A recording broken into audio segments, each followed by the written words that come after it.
Bien, alors je vais juste dire deux mots. Donc, je suis Lionel Torres, je suis directeur délégué au partenariat donc à Polytech Montpellier. Moi, je vais être extrêmement bref là-dessus, puisqu'en fait, la première chose que je vais faire, c'est vous remercier d'être présent, malgré la chaleur, malgré la proximité effectivement de la trêve estivale. Je vais essayer de ne pas trop dire de bêtises parce qu'on entend une première ce soir, hein, puisque ça va être retransmis en streaming vidéo sur le site de l'université. Donc, on va essayer de ne pas dire de bêtises. Hein, voilà, ça va être difficile, mais c'est pas grave. Ou alors il faudra assumer, c'est tout. Voilà.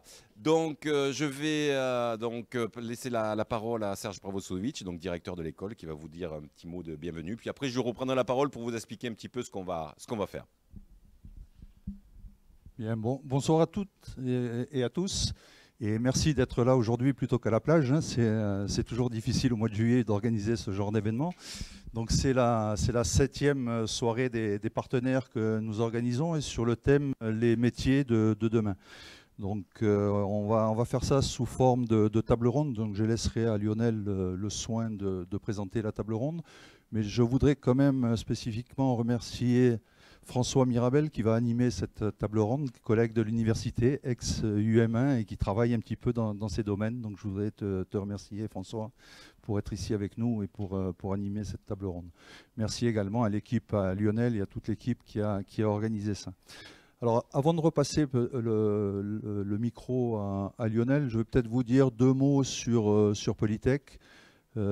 Pour ceux qui ne savent pas encore où ils ont mis les pieds aujourd'hui, je pense qu'il n'y en a pas beaucoup. Hein, mais, donc, deux mots sur Polytech. Vous êtes ici dans une école d'ingénieurs. Notre métier, c'est de façonner de la matière grise, hein, pour concevoir des ingénieurs qui vont après se retrouver dans l'entreprise, d'où nos interrogations sur les métiers à venir.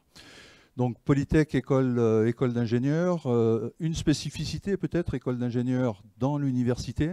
Alors je dois excuser aussi le président de l'université qui était là à l'instant, mais qui a dû repartir d'urgence. Dossier Muse, ICIT oblige. Je crois que le dépôt du dossier est prévu demain ou après-demain. Donc bon, il est un petit peu dans l'urgence, il m'a demandé de l'excuser. Donc spécificité, école d'ingénieurs dans l'université. Alors, on dit souvent que c'est une spécificité, ce n'est pas tout à fait vrai, hein. La moitié des écoles d'ingénieurs dépendantes du ministère de l'Enseignement supérieur et de la Recherche sont internes aux universités, hein. Donc, ça n'est pas tant que ça une spécificité. Une autre spécificité de Polytech, c'est que c'est une école qui est pluridisciplinaire. Nous avons aujourd'hui 9 spécialités d'ingénieurs, donc ça va de la bio-agroalimentaire, en passant par l'eau, en passant par la mécanique, l'électronique, l'informatique, et j'en oublie, il y en a 9. Et nous formons à peu près 300 ingénieurs par an. Donc le nombre d'étudiants en formation à l'école, c'est 1400 à peu près, 1000 dans un cycle ingénieur, et 400 dans un cycle préparatoire que nous menons avec nos collègues du réseau Polytech, les autres écoles du réseau Polytech. Le réseau Polytech, c'est 15 écoles sur le territoire, avec qui nous partageons un certain nombre de choses. Nous partageons d'abord des valeurs, hein, les valeurs du service public, de valeurs d'écoles internes aux universités, mais nous partageons également des règlements des études, nous partageons le recrutement, et puis nous partageons aussi cette j'allais dire prépa intégrée, c'est un parcours, hein, intégré où les élèves rentrent juste après le bac sur concours, le concours GEPI Polytech. Ils font leur formation de 2 ans dans une des écoles, des 15 écoles du réseau Polytech, et au bout de 2 ans, ils ont accès comme ça, de droit, à une des 100 spécialités présentes dans le réseau Polytech. Donc c'est une particularité du réseau Polytech, c'est une particularité de nos écoles. C'est un petit peu une alternative aux prépas classiques, c'est une alternative au parcours universitaire, c'est une alternative à l'IUT qui aujourd'hui est bien appréciée des étudiants et surtout des familles qui ont un jeune qui vient de passer le bac. Donc voilà en quelques mots sur l'école, mais je vais pas être beaucoup plus long, je pense que la plupart d'entre vous nous connaissez bien. Et on va tout de suite laisser la place à la table ronde. Je vais repasser la parole à Lionel qui va peut-être présenter la table ronde. Je pense qu'elle va se présenter en fait par elle-même, hein. Je vais laisser la parole. On a voulu que cette table ronde soit axée effectivement sur les métiers de demain. Alors, ça veut dire quoi les métiers de demain? Ben, c'est ce qu'on va essayer de découvrir en fait. C'est surtout l'adaptabilité que l'on peut avoir au niveau de nos formations et des ingénieurs, mais aussi dans le monde de l'entreprise, bien évidemment, pour faire face à des nouveaux métiers. Voilà, et donc je pense que c'est ce qui va animer, entre guillemets, notre soirée. Alors, juste, je vais rappeler deux petites choses. Tout d'abord, ben, on dispose d'un club des partenaires. Alors le club des partenaires n'est pas fait uniquement pour vous demander la taxe d'apprentissage, c'est pas vrai, mais ça aide.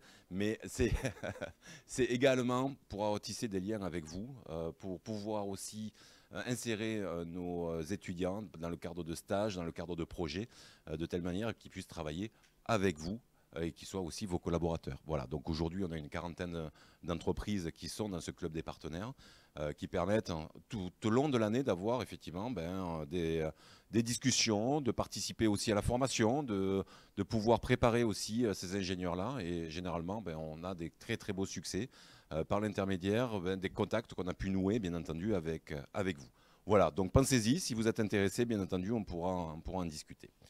Alors, justement, pour rester encore plus connecté, donc on a développé une petite application mobile que vous pouvez télécharger. Alors, vous voyez les collègues qui sont là, il y a une belle affiche derrière, mais non, restez là, voilà, qui permet de dire restez connectés, Polytech Entreprise, c'est fait pour vous, vous avez les dates, vous avez des informations, vous allez recevoir les informations quand les stages démarrent, quand vous pouvez faire vos offres de stage, vos offres d'apprentissage, de contrats de professionnalisation.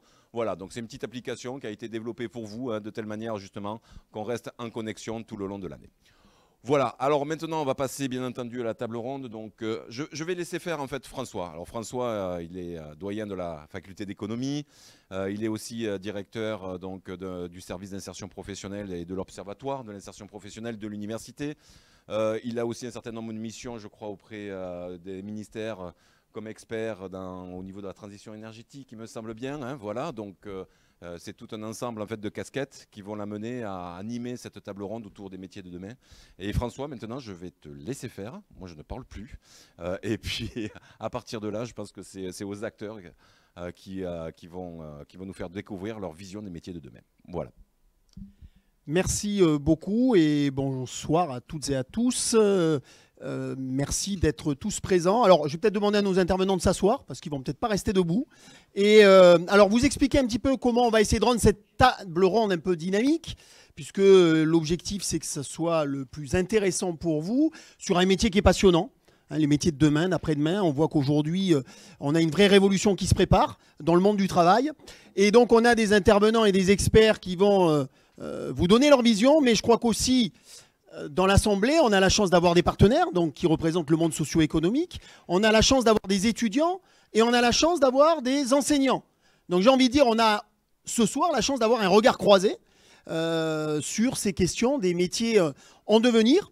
Donc je vous propose d'avoir une thématique en 3 parties, on va dire. D'abord d'essayer de voir un petit peu comment les valeurs, notamment le développement durable, la responsabilité sociétale, sont susceptibles à un moment donné d'avoir un impact sur le monde de l'entreprise, sur les différents métiers, et en particulier sur les métiers de demain. Dans un deuxième temps, quelque chose dont tout le monde parle, le numérique, l'intelligence artificielle, tous les mots cobotique, robotique, comment demain on va être impacté et comment les métiers de demain vont être impactés par cette révolution numérique qui est déjà intégrée dans nos entreprises. Et puis, dans un troisième temps, on verra comment ces métiers de demain, elles interpellent nos écoles, et en particulier l'école Polytech. Et voir un peu comment nos experts voient l'évolution des écoles, l'évolution des formations au travers des domaines dont je viens de parler, la transition énergétique, le développement durable, la responsabilité sociétale, le numérique, l'intelligence artificielle, etc. Alors, pour répondre à nos questions, eh bien, on a des experts ce soir. Alors, je vais demander de vous présenter les uns et les autres, et notamment d'insister sur votre parcours. Alors, je vous regarde et vous avez l'air interloqué, mais j'aimerais bien que vous nous disiez un petit peu quels sont, dans le cadre de vos parcours d'études ou parcours professionnels, des compétences, ou une compétence en particulier, qui vous a vraiment servi pour vous adapter tout au long de votre vie professionnelle. Alors, qui commence ? c'est aussi présenter, ça peut être plus classique, hein, de présenter votre parcours d'études, parcours professionnel, de manière à ce que les uns et les autres puissent un peu situer. Alors je ne sais pas, Catherine Pommier, honneur aux dames, dans cette table ronde qui respecte la parité.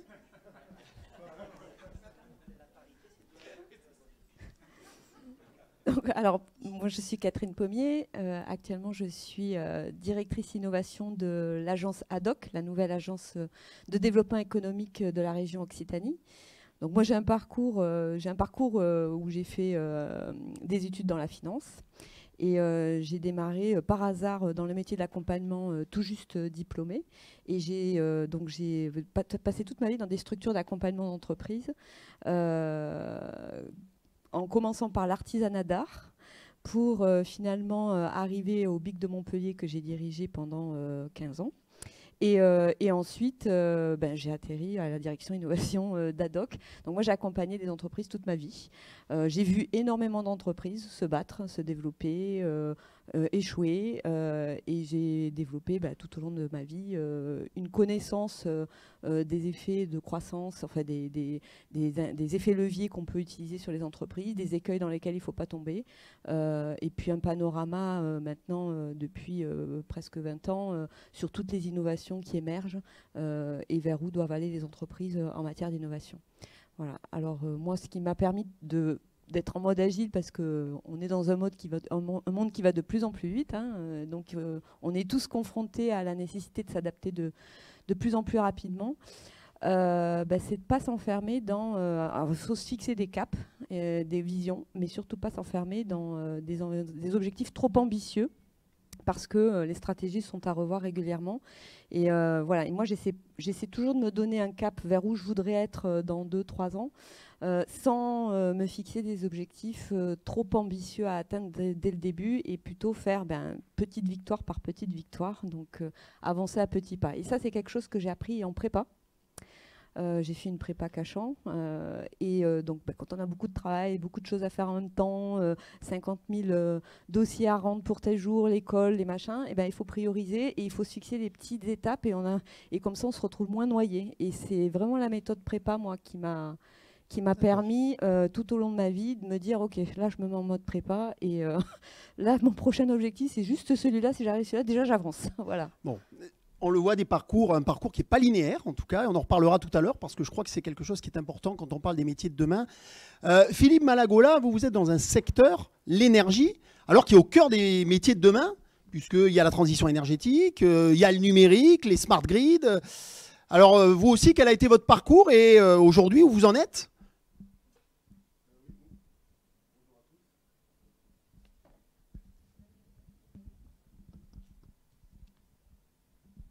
Oui, bonjour à tous. Philippe Malagola, je suis le directeur d'Enedis dans l'Hérault. Enedis s'appelait ERDF il y a encore 3 ans. C'est le distributeur public d'électricité en France. Moi, je suis ingénieur de formation. Puis après, j'ai repris mes études à l'ESSEC au bout de quelques années. J'ai commencé par la recherche-développement sur les matériaux. On se pose souvent la question, après quelques années ou dizaines d'années de travail, de quoi on a été fier finalement dans sa carrière. Et à un moment donné, moi, j'ai déposé un brevet. Bon, c'était pas extraordinaire, mais c'était comment transposer quelque chose qui s'était fait dans le secteur de l'aéronautique vers l'industrie nucléaire, etc. Mais finalement, au bout de quelques années, on est très fiers de ça. On a réussi à inventer quelque chose. Pour un ingénieur, je trouve que c'est quelque chose dont on peut être fier. Après, j'ai travaillé beaucoup à l'international pendant des années sur les produits. Je suis passé des produits au marché, et puis maintenant au projet. De plus en plus, on voit quand même qu'il y a une évolution. Le moteur de ce que j'ai pu faire, ça a toujours été le développement, la nouveauté, l'innovation, les nouveaux projets maintenant de plus en plus. Évidemment, on ne travaille plus au bout de quelques années sur le produit lui-même. Il y en a qui le font, qui restent dans la recherche. Il y en a certainement beaucoup à l'université. En entreprise, au bout d'un moment, on se sert plutôt de capacité de travail, comme le disait Catherine tout à l'heure, de son sens de l'organisation, des choses qu'on n'apprend pas forcément à l'école. Et c'est aussi pour ça que j'ai repris les études à un moment donné, parce que je me rendais compte que il y avait des lacunes importantes dans ma formation par rapport à ce qu'on me demandait en entreprise. Voilà ce que je peux dire aujourd'hui. Merci je vous reparlerai beaucoup. Non, mais de c'est l'environnement, évidemment... de la transition énergétique, tout ça, on en reparlera sans doute. On va en reparler, bien sûr. Alors, Nicolas Cazeneuve, vous êtes aussi dans un secteur, une industrie de réseau, une gestion de la ressource. Je veux dire, vous aussi, hein, vous êtes au cœur des questions sur les métiers de demain, sur l'innovation, sur le numérique. Alors, votre micro, ça a l'air fonctionne, bon, voilà. oui. Oui, alors moi je suis doublement fier d'être ici parce qu'en fait donc je suis un ancien ISIM de l'époque, Polytech maintenant, la promo 2001, en sciences et technologies de l'eau. Donc moi ça me fait super plaisir d'être parmi vous aujourd'hui et doublement content d'être là puisqu'en fait ça concrétise un partenariat qu'on a signé avec l'école en début d'année. Donc enfin, je me sens tout à fait légitime aujourd'hui d'être devant vous pour évoquer tout ça. Pour ce qui concerne donc de mon parcours, j'ai directement moi intégré Veolia à la sortie de mes études et j'ai intégré le monde de l'exploitation. Donc ça fait à peu près 20 ans maintenant. En 20 ans, il y a beaucoup de choses qui ont changé au niveau de notre entreprise. Tout simplement parce que le monde change aussi, la logique de ressources est de plus en plus prégnante dans les discours et dans le conscient collectif. Et par rapport à ce que vous demandiez tout à l'heure en termes de qu'est-ce qui pouvait être, enfin qu'est-ce qui a pu aider comme compétence dans le métier. C'est pas forcément une force finalement acquise à l'école ou dans les études, mais je pense que le fait d'être dans une logique participative, dans un management participatif et savoir s'appuyer sur les forces de ses collègues, de ses agents, etc., ça me semble complètement important. Et cette logique-là, elle permet d'avancer et de progresser. Alors ça c'est bien parce qu'on en reparlera. Quelle sera l'école en 2030 ? On va se fixer à 10 ans et je pense que ce que vous venez de dire aussi reflète l'idée que c'est aussi une formation tout au long de la vie qui permet d'évoluer.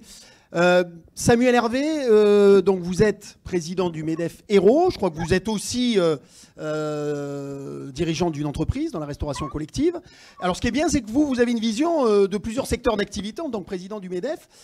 Donc peut-être nous présenter un peu votre parcours et nous dire un petit peu voilà, qu'est-ce qui aujourd'hui vous semble important, en tout cas pour vous, comme compétences, aptitudes pour évoluer dans sa carrière et faire, on va dire, savoir réagir face au métier de demain. Oui, bonsoir, merci de votre invitation. Mon parcours est celui d'un étudiant scientifique au départ qui fait une prépa HEC, qui se retrouve dans une école de commerce. Un peu par hasard, j'étais pris à l'INSA, j'étais pris à une école de commerce, ça s'est fait comme ça, parce qu'on ne sait pas forcément, quand on a 17 ans, ce qu'on veut faire plus tard et on projette des métiers, on les fantasme même parfois. Et puis on s'y retrouve plutôt bien. Et ensuite, je fais un MBA aux États-Unis. Je travaille un petit peu à l'international. Je travaille dans des grands groupes français. Et puis, ça me démangeait de monter mon entreprise. Et j'ai eu l'occasion de la monter il y a 11 ans désormais, donc dans la restauration collective, puisque j'ai œuvré dans d'autres groupes avant de monter ma propre structure. Peut-être deux, trois marqueurs de mon parcours. D'abord, c'est pas quelque chose qui est très reconnu en France, mais moi je le dis, je suis un vendeur. C'est mal vu, les commerciaux, c'est un vendeur de cravate celui-là, etc. Mais on en a besoin des vendeurs. On en a besoin des très bons vendeurs parce que y a les meilleurs ingénieurs du monde, parfois, ont en plus la qualité d'être d'excellents vendeurs, mais ce n'est pas forcément toujours le cas. Et qu'aujourd'hui, la vente ne se fait plus exactement de la même façon. Et savoir prendre l'air du temps, savoir le mesurer, savoir l'écouter, je pense que j'ai modestement un peu ces qualités. Et c'est comme ça que je me suis monté il y a 11 ans, tout simplement parce que j'ai proposé à mon marché un modèle totalement alternatif dans un monde oligopolistique qui était contrôlé par 3 grosses sociétés qui imposent le business model. Je suis allé voir un certain nombre de clients en leur expliquant, attendez, mais vous n'en avez pas marre qu'on vous impose ça, de quoi vous avez vraiment envie? Voilà. Et en fait, j'ai monté ma société et j'ai monté plusieurs sociétés puisque je crée des joint ventures avec mes clients. Donc c'est un mode très collaboratif, un vrai pas de côté. Alors tout le monde n'est pas forcément prêt à le faire parmi les gens que je rencontre, mais aujourd'hui il y a 7 sociétés différentes qui réunissent 120 collaborateurs et j'allais dire c'est être commerçant, écouter et accepter de faire le pas de côté. Je l'ai eu dans mes études, j'ai essayé de le cultiver et c'est ce que j'essaye encore modestement de continuer à faire. Et finalement, dans la question que vous posez de quelles sont les compétences dont on a besoin, c'est de rester curieux, accepter de transgresser les modèles économiques et puis, j'allais dire, accepter la collaboration au vrai sens du terme. C'est-à-dire qu'on se paye beaucoup de mots avec la collaboration. Accepter de partager la valeur, c'est pas toujours très naturel. Voilà, on veut créer de la valeur, mais c'est pas toujours très naturel de vouloir la partager. Mais il faut accepter le modèle alternatif et ça fait du bien et ça fonctionne. Vous êtes en train de nous donner la recette pour inventer les métiers de demain, en fait. Hein, on n'est pas loin. Alors, Bertrand Cambou, en tout cas, merci pour ces présentations, évidemment, qui seront intéressantes dans notre débat. Bertrand Cambou, alors vous allez nous apporter 3 regards. Celui de l'entrepreneur, celui du chercheur, qui est à la pointe de la recherche dans certains domaines, et puis celui de l'enseignant. Parce que je crois que vous avez un parcours, alors là, pas du tout linéaire. D'abord, merci de... Vous entendez ?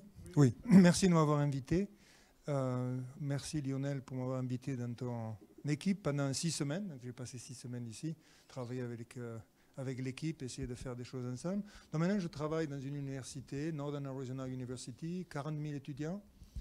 Et il y a 4 ans, le président m'a demandé de démarrer une activité dans la cybersécurité. Donc pour faire enseignement et surtout recherche. Et il se trouve que quand j'ai démarré mon programme, je voulais faire quelque chose, parce que la cybersécurité, informatique, ça touche à peu près tous les aspects de la vie moderne, et il y a des problèmes constants, donc il y a un grand désir de faire des choses différentes. Et donc j'ai mis en place des idées de recherche radicales, des choses qui ne se faisaient pas. Et j'ai eu la grande chance d'être en contact avec le service Department of Defense, le département de l'armée américaine, et les décideurs qui ont décidé que mes idées valaient le coup. Il y a eu, je crois qu'il y a eu 1000 projets, on a été nommé numéro 3 devant les idées d'autres. Et au résultat des courses, on a de l'argent et surtout la possibilité de transférer à l'industrie, puisque l'industrie va donc demander donc l'armée américaine a demandé à l'industrie de transférer nos technologies pour la sécurité nationale. Et on a 35 brevets en 3 ans. Donc on s'est bien défoncé. Je ne prends pas crédit pour cet effort. C'est un travail d'humilité, d'équipe. Donc j'ai eu la chance de me faire épauler par le dessus, par ma direction qui m'a donné les moyens, par des étudiants et des collègues. Donc je tiens à mettre les choses au point, c'est pas moi, c'est un travail d'équipe. Sinon, j'ai démarré ma vie professionnelle en tant que jeune ingénieur Supélec. J'ai fait mon doctorat à Paris sur la microélectronique. Et après, je suis rentré chez Motorola, assez jeune, une vingtaine, 26 ans, 27 ans, après mon doctorat. Et c'était à l'époque numéro 1, numéro 2 mondial dans la microélectronique. Donc je suis parti aux États-Unis, j'ai émigré, où j'étais 6 niveaux hiérarchiques en dessous du patron. Et petit à petit, je me suis vu confier la position de responsable de la technologie. J'avais 3000 ingénieurs, tous les laboratoires. Et après certaines années, on m'a demandé, il y a maintenant un projet avec Apple, un certain Steve Jobs qui est arrivé, personne ne veut travailler avec lui, il est trop pénible. Et donc j'ai arrêté la technique. Et donc, je me suis impliqué pour m'occuper de ce business. Steve, Tim Cook, etc. On a fait des choses dont vous avez peut-être entendu parler du PowerPC. Donc, c'était l'équipe dans laquelle j'étais impliqué. Encore une équipe qui a fait du travail. Et donc, le G3, le G4. Donc, c'est en 1997 quand Steve est revenu chez Apple. Donc, j'étais de l'autre côté. On avait quasi-exclusivité de tout ce qui est l'introduction du risque. Et après, j'ai fait donc c'est une expérience, je dirais là aussi, c'était une équipe. Donc j'ai eu la grande chance d'avoir une expérience autour de moi absolument remarquable. Après, je suis rentré en France chez Gemplus. Donc dans la partie sécurité, je suis toujours resté dans la sécurité depuis, et reparti aux États-Unis pour travailler en Silicon Valley. Et comme de toute façon, ce qui m'intéresse au fond de tout, c'est deux choses, la partie humaine et la partie science, donc je suis reparti enseignant. Et vous êtes enseignant maintenant aussi. Et je suis professeur. Voilà. Alors des beaux parcours, et du coup avant de passer directement à notre première partie sur les valeurs, j'ai envie de dire comment vous définiriez les métiers de demain, après tout ce qui vient d'être dit. Je ne sais pas s'il y en a un qui veut répondre. Quelle est la définition que vous donneriez aux métiers de demain? Ça permet d'introduire un peu notre débat. Bon, c'est peut-être pas une question simple, où je vous laisse réfléchir et on attaque sur les valeurs. Ou il y en a un qui a déjà, parce que je trouve que vos réflexions et vos parcours illustrent ce que sont les métiers de demain, ce qui les caractérise quand même. Hein. Vous avez parlé d'agilité. Si je peux commencer à oui, tout à fait. Les choses qui sont quand même à se méfier, c'est qu'il y a ce qui semble être le métier de demain, mais en fait, au bout d'un moment, il est réglé, et il faut passer à autre chose. Donc il faut se souvenir des microélectroniques, il faut se souvenir de tout ce qui est le téléphone portable, il faut se souvenir de tout un tas d'industries qui à un moment donné étaient le métier de demain et qui ont en fait enfermé des gens dans des responsabilités, des connaissances limitées. Donc je pense que le métier de demain, c'est la flexibilité, c'est la possibilité d'apprendre et d'être prêt pour le métier d'après-demain. C'est un bon message pour les étudiants qui sont dans la salle. Hein. Ils pourront peut-être réagir aussi tout à l'heure. Alors, alors, très bien. Alors, le métier de demain. En fait, moi, je voudrais partir d'un exemple assez concret. Si, par exemple, on disait le métier de demain, c'est un ingénieur développement durable, c'est à la mode. Moi, je vous dirais non, justement. Je pense que c'est beaucoup trop généraliste, beaucoup trop imprécis pour le définir comme un métier de demain. Je pars d'un exemple assez concret.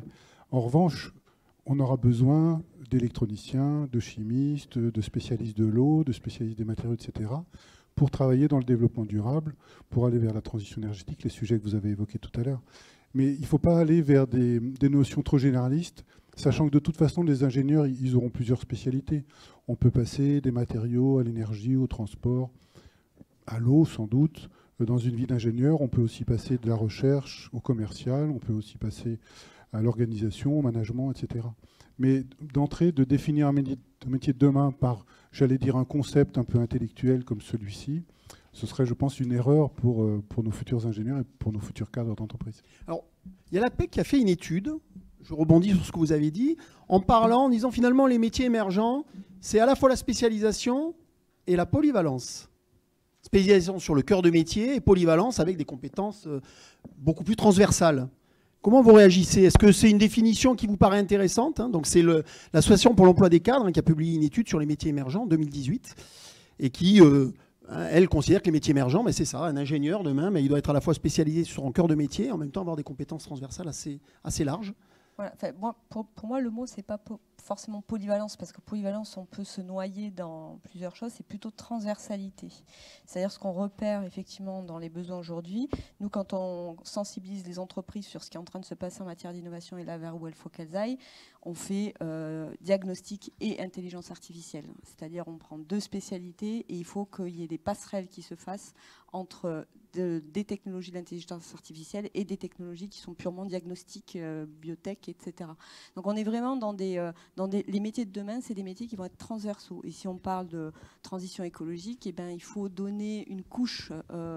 Comment moi, aujourd'hui, je suis dans le domaine de l'agriculture, comment j'intègre la transition écologique et la transition énergétique dans ma production, alors que moi, mon métier, c'est de planter des choux, quoi. Donc voilà, je caricature, mais on est vraiment dans des logiques d'associer un métier à des technologies de pointe et qui vont faire qu'on aura des profils. Donc voilà, demain, on n'aura pas un ingénieur agro qui ne maîtrise pas les technologies informatiques ou qui ne maîtrise pas les technologies énergétiques. Voilà, donc il y aura vraiment un métier core business et un métier, une compétence transversale. Transversalité, tout à fait. D'accord. Mais c'était un petit peu l'esprit, hein, de cette étude APEC.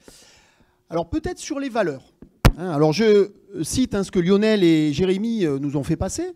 en expliquant qu'il y avait un manifeste pour un réveil écologique qui avait été signé par un grand nombre d'élèves de grandes écoles, puisqu'ils sont 6500, en disant que voilà, c'était les valeurs qui avaient du sens. Je vous cite aussi les Échos, qui en février 2018 parlaient de la génération Y, et ils disaient pour eux, il faut que leur métier ait un sens. Les jeunes, il faut notamment être en phase avec ces valeurs. Et selon une étude qui est parue en 2018, qui a été faite par Ipsos, le Boston Consulting Group, il y a 72% des jeunes qui considèrent qu'être en phase avec ces valeurs constitue un critère primordial dans le choix de leur futur métier.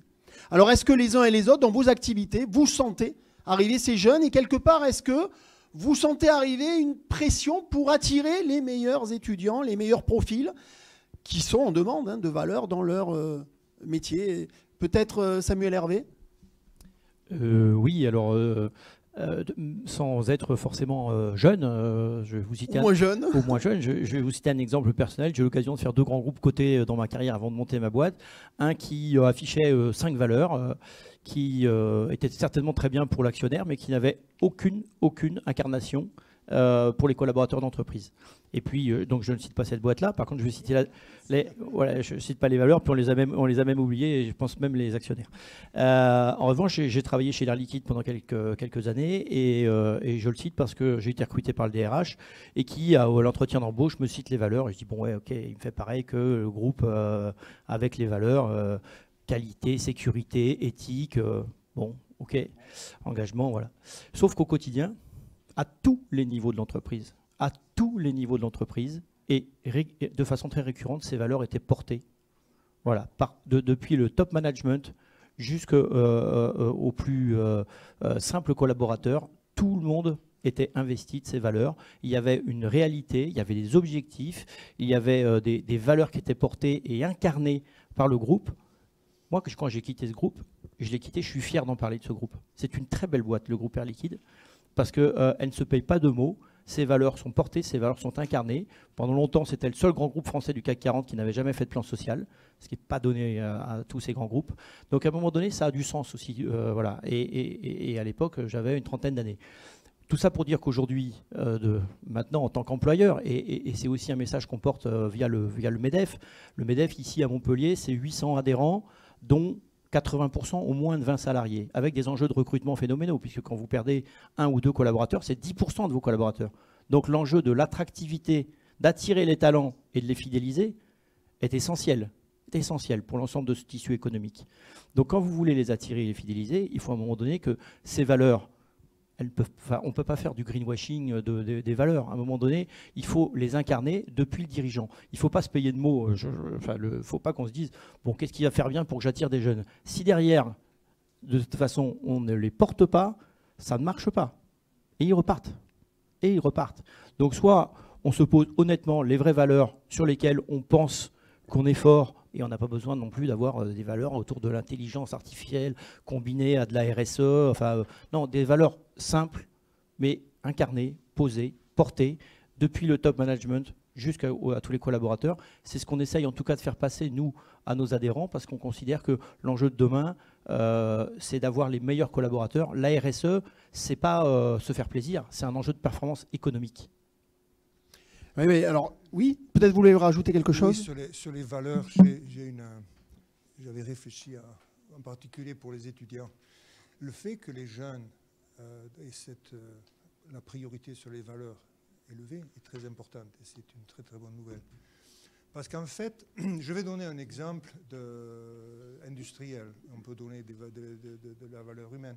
Je pense que vous connaissez Kodak et vous connaissez Fuji.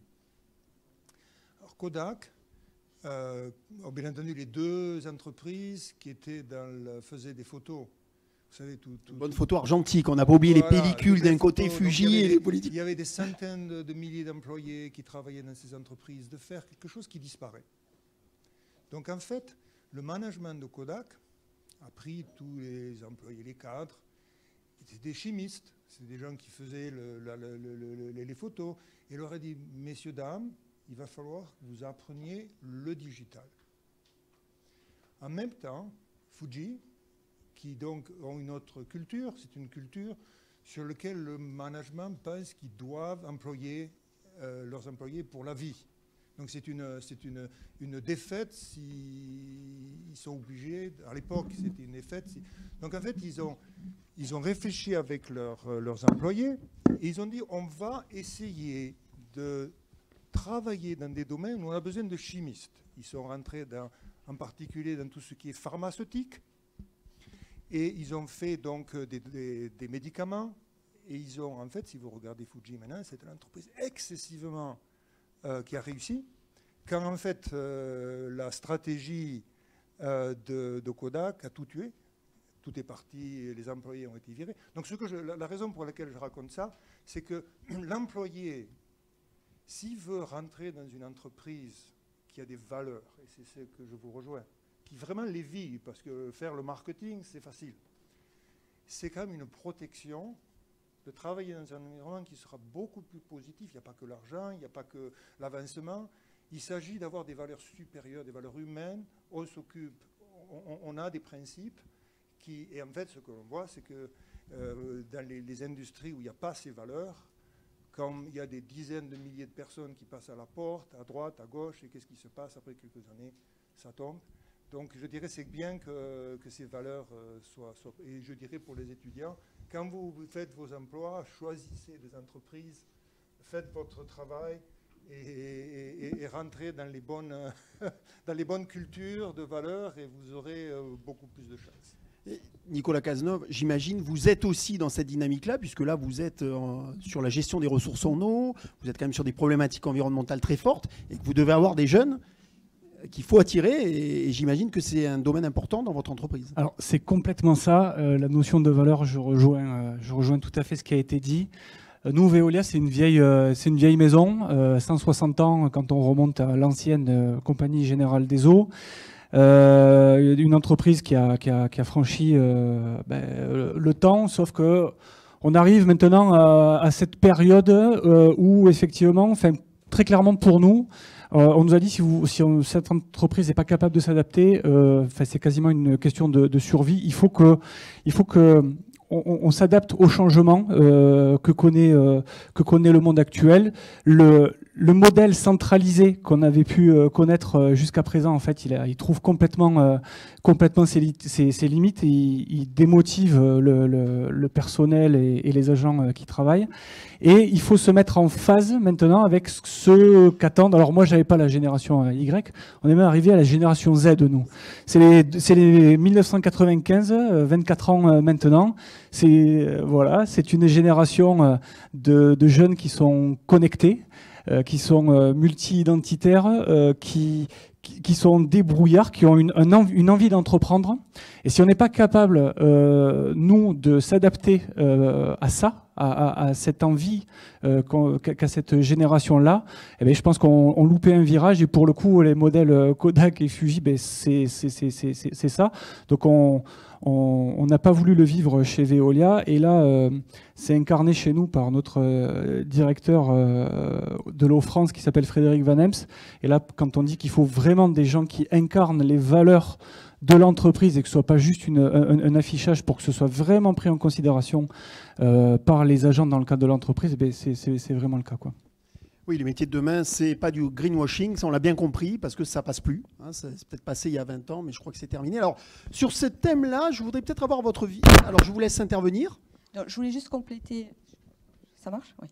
Compléter ce qui a été dit sur les valeurs, parce que nous, ce qu'on voit dans les entreprises qu'on accompagne, c'est qu'on assiste à des entreprises qui sont sur le marché depuis longtemps, qui sont sur des savoir-faire traditionnels, on va dire, et qui ont des équipes extrêmement qualifiées sur un métier et qui recrutent du coup des nouvelles générations. Et là, il y a un choc des valeurs. Et la difficulté qu'ont les entreprises aujourd'hui, c'est vraiment de se dire comment au sein des différentes générations, parce qu'il y a un gros gap en fait entre les différentes générations, et même la génération Z par rapport à la génération Y, il y a encore des différences.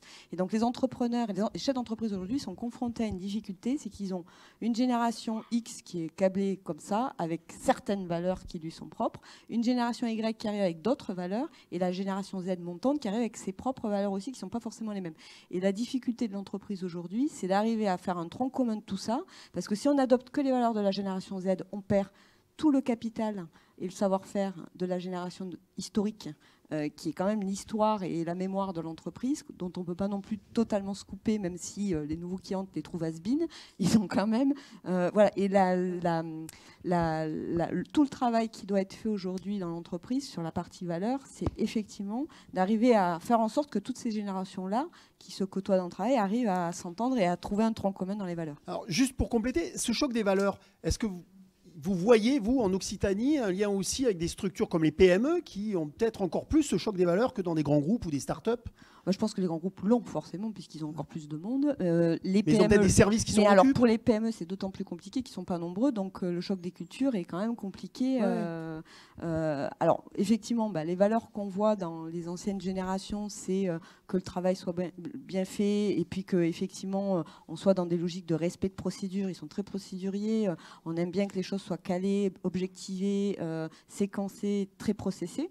Et puis dans la nouvelle génération, c'est l'inverse. C'est je sens le vent venir et j'y vais, et puis je m'engouffre dans un truc, même si c'est pas ce qu'on me demande. Et le chef au-dessus, il dit mais qu'est-ce qu'il me fait? J'ai pas demandé de faire ça, il m'a pas fait ce que j'ai demandé. Et l'autre, par contre, il est en train de travailler sur un sujet qui potentiellement peut amener l'entreprise très loin. Donc voilà, et il faut arriver vraiment à voilà, dans la nouvelle génération Y, on est dans une génération qui a besoin de s'épanouir dans son travail et qui a besoin de de trouver épanouissement par la créativité, pour lancer de nouvelles idées sans être enfermé dans un cercle décisionnel trop contraint, alors que l'ancienne génération, elle a été formatée pour écouter, écouter ce qu'on lui dit et appliquer les consignes. Donc voilà, on est vraiment, il y a beaucoup de travail à faire sur arriver à faire cohabiter plusieurs générations avec des valeurs différentes.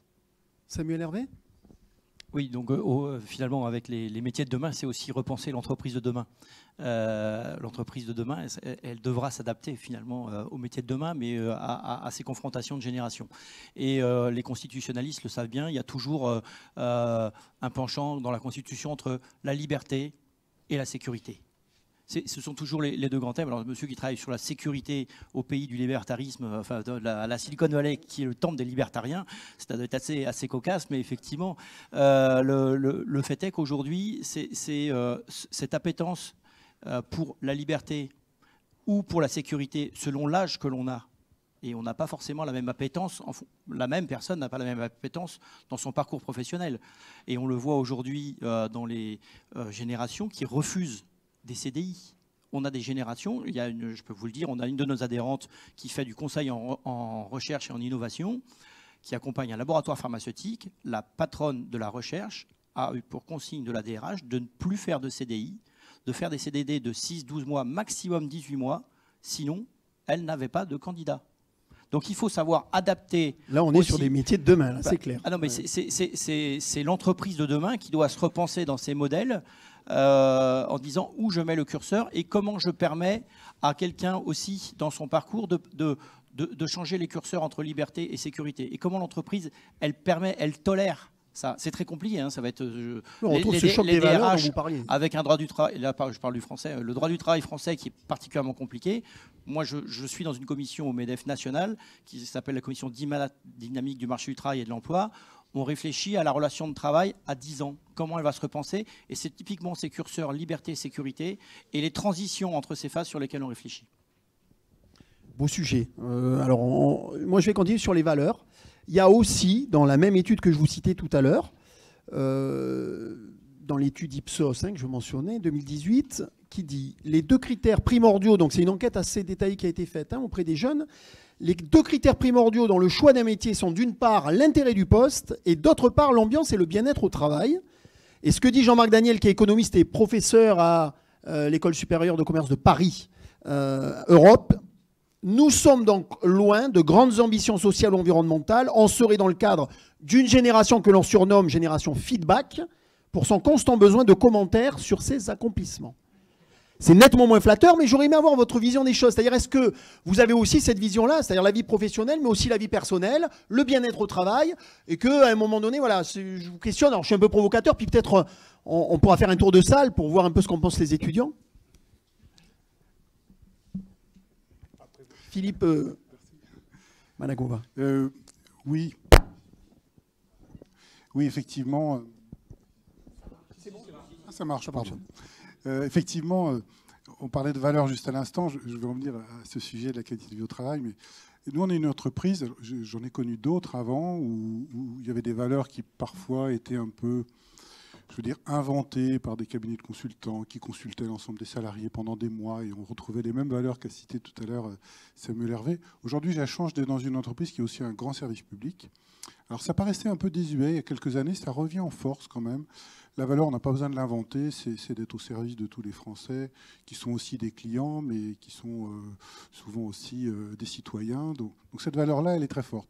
On retrouve le sujet donc, de la présence des plus jeunes, de ceux qu'on embauche, et qui en fait travaillent effectivement différemment. J'imagine que ça a toujours été, il y a toujours une évolution. Là, elle est assez forte, elle est beaucoup liée aux outils, à la perception du monde du travail. On se voit contraint, entre guillemets, de regarder s'il nous faut un happiness manager, comme on dit dans certains milieux, effectivement. Comment s'occuper de la qualité de vie au travail, comment faire travailler les gens ensemble, comment les faire travailler à distance. De plus en plus, ils ne veulent plus passer 3 heures par jour dans les transports en commun pour venir travailler. Ils veulent venir avec d'autres modes de transport. Donc ça revient à l'étude que Jérémy nous avait fait passer juste avant sur cette conscience écologique, mais elle est vraie pas seulement pour la transition énergétique, elle est vraie dans l'ensemble de la vie de ces nouveaux arrivants. Donc on est obligé de se réinventer, de proposer d'autres choses. Ce n'est pas toujours facile parce qu'on n'a pas le même regard que ceux qui arrivent dans le monde celles et ceux qui arrivent dans le monde du travail aujourd'hui. Et effectivement, il faut absolument renforcer ce lien sur le travail en équipe, sur le travail à l'aide de réseaux sociaux, sur la latitude qu'on leur laisse. Comme disait Catherine Pommier, on leur donne un sujet, mais ils vont travailler sur un autre qui peut être d'ailleurs très intéressant pour l'entreprise ou le service public. Et donc on a un rapport à la qualité de vie au travail qui était quand même quelque chose qui faisait sourire il y a 15 ou 20 ans. Ça n'est plus du tout le cas aujourd'hui, c'est devenu quelque chose de sérieux, d'important. Et effectivement, les jeunes n'ont pas envie de s'investir dans une entreprise qui ne présenterait pas ces valeurs. Ils préfèrent être plus précaires. Ça aussi, c'est une valeur nouvelle. On préfère être précaire, mais soigner son environnement au travail, sa qualité de vie personnelle, la région où on veut travailler, plutôt que de s'investir dans une entreprise, comme ça se faisait beaucoup chez nous pour 40 ans. Donc ce n'est pas qu'un mythe. Oui, j'ai deux éléments. Est-ce que vous m'entendez? Oui. Peut-être parler bien près Parce du que micro. la dernière fois, je pense qu'il y a 2 éléments quand même de réflexion. Le premier, aux États-Unis, je pense qu'en France, ça devient un peu pareil. Nos étudiants qui ont un diplôme en cybersécurité, intelligence artificielle, etc. Donc il y a tout un tas de diplômes où en fait ils trouvent un emploi le lendemain matin où ils veulent, comme ils veulent. Donc on est dans une situation, vous savez, c'est le pendule là. Et maintenant on est dans une situation où les bons étudiants trouvent du travail. Et donc forcément, ils vont peut-être donner ce genre de feedback. Si je peux aller où je veux, autant avoir, etc., etc. Donc je pense que ça va malheureusement changer comme l'économie va monter ou descendre. Donc ça, je pense qu'il faut regarder les choses à plus longue vue. La chose qui est, je dirais, malheureuse dans ce commentaire, c'est que le travail ne nous forme pas forcément au futur. Et dans le travail, il faut souvent apprendre des choses nouvelles qui ne font pas partie du travail de routine. Et donc, je pense qu'il est quand même dommage que les jeunes n'incluent pas un troisième élément, qui est la formation continue. Formation tout au long de la vie, alors on en parlera tout à l'heure, qui est fondamentale. Plutôt que de passer son temps soit à se détendre, soit au travail, il faut maintenant organiser son temps entre les deux. Et ça, je dirais, c'est un point qui manque dans ce feedback-là. Peut-être un mot, Nicolas Cazeneuve. Oui, alors nous, chez Veolia, effectivement, quand on parle de l'intérêt au travail, de par le cœur d'activité qu'on a qui touche au métier de l'environnement, j'allais dire, on a quelque part cette facilité-là, peut-être. Ceci étant, il a semblé important à l'entreprise de rappeler la valeur et le caractère du travail au service de l'environnement que l'on fait. C'est l'objet de la déclaration de la raison d'être qu'a fait Antoine Frérot, le président du groupe, pour justifier cela. Et puis, effectivement, au quotidien, donc ça c'était pour le volet plutôt intérêt, mais sur le côté adaptation du lieu, véritablement les modalités du travail. Là, on vient, nous, de prendre un virage très très fort en la matière et on a insufflé là, depuis 3 ans une nouvelle dynamique pour effectivement rendre attractifs nos métiers, pas que sur finalement l'intérêt, mais également la manière dont on peut les réaliser au quotidien. J'en parlais tout à l'heure, c'est tout bête, c'est anecdotique, mais ça montre un petit peu notre manière de changer. Jusqu'à il n'y a pas si longtemps, on était dans un monde très administratif et je suis, enfin, sans vouloir être péjoratif là-dessus, mais chacun avait son petit bureau qui pouvait se fermer, on travaillait dans un milieu très cloisonné, etc.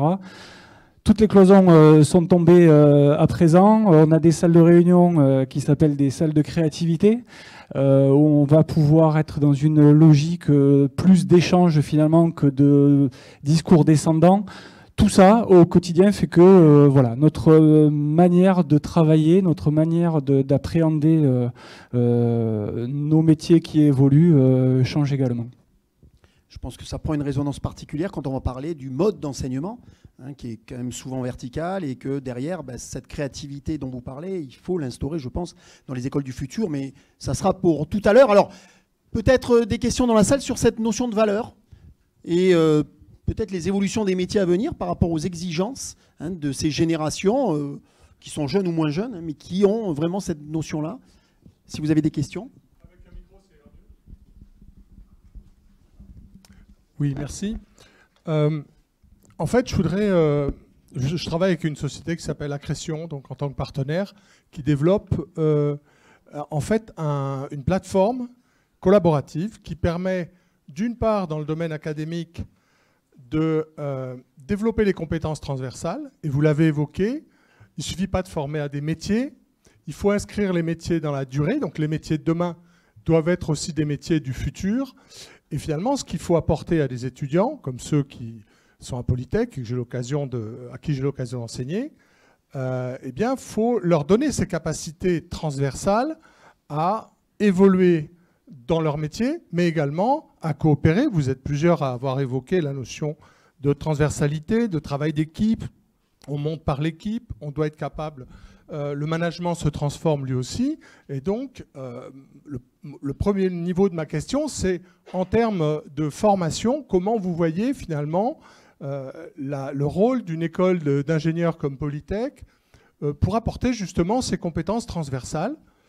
Le deuxième niveau de ma question, c'est plutôt du côté de l'entreprise. Et là, vous évoquez beaucoup la question des valeurs. Et là aussi, la société Accrétion propose à l'entreprise des outils qui lui permettent de mettre en évidence ces valeurs et de les incarner à tous les niveaux, parce que effectivement, sinon on ne peut pas véritablement entraîner le personnel de l'entreprise et également montrer le sens et la culture d'entreprise à des étudiants qu'on souhaite pouvoir recruter à la sortie de leurs études. Donc voilà, je souhaitais avoir vos réactions là-dessus. Merci. Du coup, on va faire ça de manière moins linéaire. On avait prévu ça dans la troisième partie, mais on peut commencer à en parler. Donc voilà, pour répondre à la question, comment on peut changer nos méthodes dans les écoles pour prendre en compte les éléments dont on a parlé. Donc au niveau enseignement, je pense que j'en avais discuté avec Lionel, ceux qui travaillent.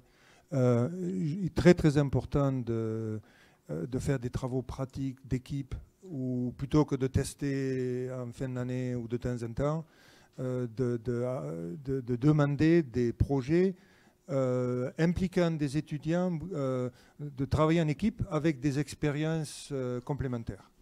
Donc ça, je pense que tout le monde est content, les enseignants aiment ça, les étudiants aiment ça, et après on forme effectivement des étudiants qui ont l'habitude de travailler ensemble plutôt que des forts en examen qui après vont se retrouver isolés quand ils ressortent. Donc je pense qu'au niveau éducatif, on en est on en est là. Il y a tout un tas de collègues qui essaient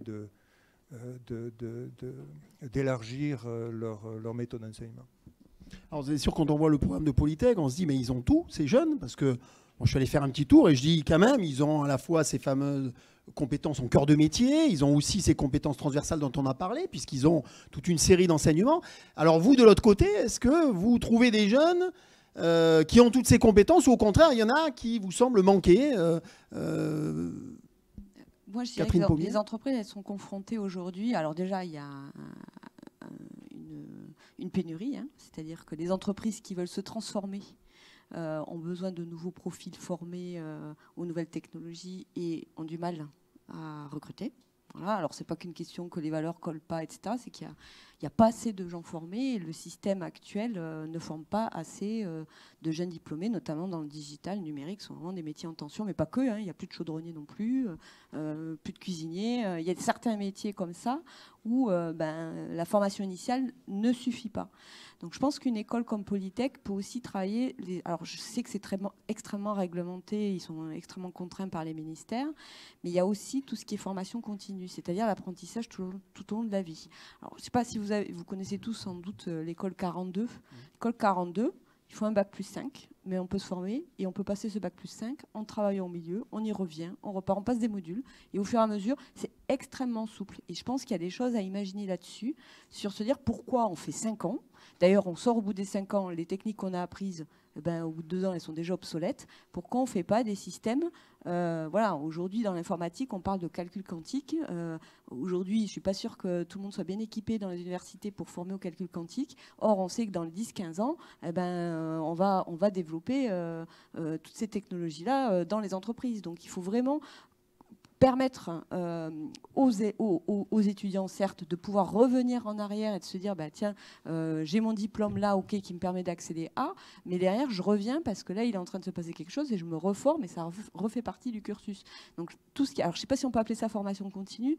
Formation tout au long de la vie, en tout cas. Voilà, en tout cas, formation tout au long de la vie qui permettent effectivement de s'adapter aux évolutions technologiques au fil de l'eau et d'être en mode plus anticipatif plutôt que réactif. Est-ce que vous trouvez nos jeunes qui sortent des écoles suffisamment en lien avec le monde professionnel? Je crois que maintenant, ça a quand même évolué dans les écoles. Aux États-Unis, on sait qu'il y a les incubateurs qui sont directement sur les sites, sur les campus. Est-ce que ces éléments-là manquent en France? Est-ce qu'on n'est pas assez en lien direct? Est-ce que vous avez ce sentiment-là ou pas? Non, sur les écoles, je pense que ça a bien évolué. La question de l'entrepreneuriat. Est-ce que, alors là, je m'adresse peut-être à Serge, est-ce que vous avez beaucoup de créateurs d'entreprises dans les élèves? C'est Lionel qui est le mieux placé pour répondre à cette question, mais créateurs d'entreprises, on en a quelques-uns. On a quelques-uns. À la sortie de l'école, c'est un petit peu compliqué, c'est un petit peu tôt. Donc il y en a un ou deux par an qui se lancent dans la création d'activités ou d'entreprises. On en trouve plus souvent après le doctorat, ou ceux qui ont déjà une petite expérience dans une entreprise et qui après reviennent pour créer l'entreprise. Mais aujourd'hui, globalement, si on regarde l'histoire de l'école, il y a à peu près 200 de ces élèves qui ont créé leur propre activité ou leur propre entreprise. Donc il y en a quelques-uns. Sur le pôle sur les pôles pépites ou les pôles étudiants entrepreneurs, quand même aujourd'hui il y a des statuts qui permettent quand même aux étudiants d'être entrepreneurs. Il y a des vrais dispositifs d'accompagnement qui sont plutôt bien structurés. Après et puis surtout la dimension accompagnement et tous les incubateurs ils sont en général accompagnés quand il y a besoin. Là-dessus il n'y a pas de sujet. Après ce qui va se passer potentiellement, c'est la formation. Ils ont un très bon bagage technique. Mais là, je prends peut-être un peu à Cathy, puisqu'on en a parlé avant. Le sujet, c'est que, en fait, la liberté qu'ils revendiquent quand ils sont salariés ou qu'ils sont étudiants, etc., tout d'un coup, quand ils passent de l'autre côté, ils veulent quand même qu'aussi, à un moment donné, ils fixent des objectifs. Et voilà, donc, manager, voilà, les soft skills et finalement l'intelligence de la situation, ça, c'est des choses qu'on n'apprend pas ou pas encore assez sans doute dans les écoles, et c'est sans doute voilà les écoles d'ingénieurs françaises, les écoles de management forment plutôt bien, on a des bons bagages. Après, c'est la capacité à mettre en œuvre ses connaissances et ses compétences dans la bonne situation. Et là, vraisemblablement, c'est sur ces sujets d'apprentissage de l'intelligence de la situation qu'il y aura des choses à faire. Alors, la formation tout au long de la vie, il y a les FEST, la formation situation de travail, la FOAD avec la formation à distance, tout ça va se développer. Les écoles vers la formation continue s'y mettront. Par contre, c'est sur vraiment le déploiement des soft skills et surtout à bon escient qu'il y a vraisemblablement les plus gros enjeux sur les écoles d'enseignement au sens large. Alors, je vous écoute, vous dites qu'il faut de plus en plus de technicité, de compétences transversales. Comment, aujourd'hui, vous arrivez à faire dialoguer des gens qui sont de plus en plus pointus dans un domaine extrêmement de pointe? Comment vous avez réussi ou vous réussissez à faire dialoguer ces experts? Parce que ça, là encore, on sait que Ubisoft recherche des profils qui sont capables de faire dialoguer des graphistes, des psychologues, des développeurs, et qu'ils n'arrivent pas à trouver ces profils-là. Est-ce que c'est votre cas aussi? Avec cette exigence technique de plus en plus pointue, la difficulté à faire dialoguer les compétences entre elles? Un ingénieur doit avoir une spécialité en sortant de l'école, sinon il faut utiliser une autre formation. Ça, c'est vraiment très important. Donc, c'est le cas d'ici à Polytech Montpellier, avec différentes spécialités. Après, pour les faire travailler ensemble, c'est vrai que ça demande des qualités qu'on n'apprend pas toujours à l'école. Je pense par exemple à la conduite de réunion, à l'animation d'une équipe de travail. Ce sont des qualités qu'on acquiert, mais on met beaucoup de temps à le faire. Alors, est-ce qu'on a le temps de former à ces disciplines au cours de son cursus universitaire aux ingénieurs? Ça, je ne sais pas. Mais en tout cas, ce sont des qualités d'animation, parfois de leadership aussi, puisqu'un ingénieur, il va être amené à encadrer ses pairs ou à animer ses pairs, mais aussi des employés, des techniciens, des agents de maîtrise, ou parfois des entreprises extérieures, des prestataires. Donc ces qualités-là, on les apprend peu aujourd'hui en école. En revanche, la spécialité, c'est un peu la colonne vertébrale de ce qui va faire le métier d'ingénieur à l'avenir. De toute façon, un métier d'ingénieur va évoluer fatalement. Sa spécialité, au bout de quelques années, comme le disait Catherine Paubuter, sa spécialité, il va la perdre. Au bout de quelques années, il ne sera plus à la pointe du progrès technique. Donc soit il se spécialise dans la recherche, il continue dans ce métier-là, mais très souvent, on part vers d'autres métiers. On part vers un métier commercial, vers un métier de chef de projet, de bureau d'études, etc. Donc ce sont les autres qualités qui vont finir par prendre le dessus, qualité d'animation, de conduite d'équipe, de projet, etc., qui vont prendre le dessus. Là-dessus, on n'est pas toujours très bien formé, il faut le reconnaître. Peut-être que les écoles devraient mettre un peu l'accent sur ce sujet. Je ne veux pas dire quelque chose en opposition, mais mon expérience professionnelle dans l'industrie, c'est qu'il y a c'est comme tout, il y a des gens qui sont grands, il y en a qui sont petits, il y en a qui sont gros, il y en a qui sont maigres, et il y a des gens qui travaillent en équipe, et il y en a qui ne travaillent pas en équipe. Il y en a qui font du rugby, il y en a qui font des sports de combat. Donc je dirais qu'il est aussi très très important à mon avis. On a des éléments qui sont totalement incapables de travailler en équipe. Totalement incapables. Mais qui peuvent être excessivement productifs si on sait s'en occuper. Donc au niveau management, il faut non seulement effectivement s'appuyer sur le travail d'équipe, mais il faut aussi savoir tirer parti de certains talents très importants. Et c'est la personne qu'on a un problème, on va le voir, on a une réponse, c'est linéaire. Donc vous voyez ce que je veux dire ici, c'est qu'il y a aussi, il faut éviter les environnements, je dirais, où tout le monde doit travailler ensemble. Donc moi je pense que c'est plus compliqué malheureusement. Donc oui, c'est peut-être une richesse dans le monde de l'entreprise et dans les métiers de demain. C'est cette diversité des profils. Voilà, donc nous au niveau de l'université, on ne peut pas imposer à tous nos étudiants de travailler en équipe, de faire ci, de faire ça, les activités transverses. Il y a aussi les experts qui sont excessivement utiles dans leur expertise. Et donc je pense qu'une bonne entreprise se doit de tirer parti des différences des individus. Oui, puis je pense qu'à Polytech, les profils des étudiants sont très très différents. Peut-être vous je voulais juste rebondir à la deuxième partie de la question du monsieur, parce qu'on n'y a pas répondu. Si j'ai bien compris, vous parliez d'outils pour garantir finalement le fait que les valeurs soient bien portées par l'entreprise et qu'on ne soit pas que dans de l'affichage. Alors nous, chez nous, on n'a pas mis d'outils en place. En revanche, on a mis des gens, des personnes à tout niveau.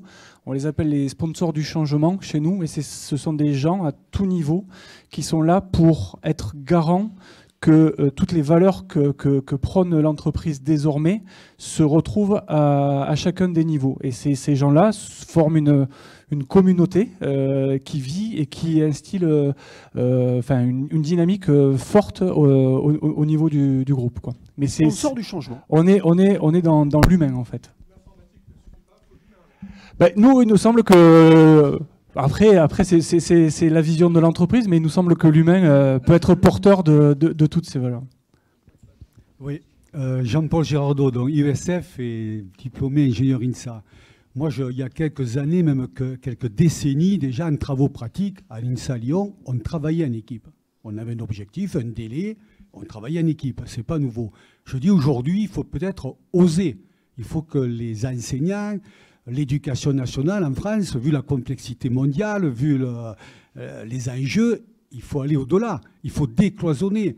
Est-ce que, par exemple, un PFE de fin d'études sur un projet objectif, en donnant un délai, un budget, est-ce que la solution de monter une équipe pluridisciplinaire au niveau des étudiants, c'est-à-dire prendre à la fois dans une équipe des étudiants ingénieurs, pourquoi pas Polytech, y mettre des étudiants de l'école de commerce, à Montpellier, à Subdeco ou autre, et mettre aussi ce qu'on appelle les matières douces. Voilà, c'est complémentaire, parce que quand on est dans un même moule, dans une école pendant 5 ans, on se ressemble de plus en plus et on n'est pas suffisamment complémentaires. Donc, je pense que là, il faut oser, il faut aller au-delà. Il y a des concours qui sont faits entre l'école de chimie, l'école des Mignales. Ouais, mais est-ce que c'est suffisamment développé alors? Parce que, voilà.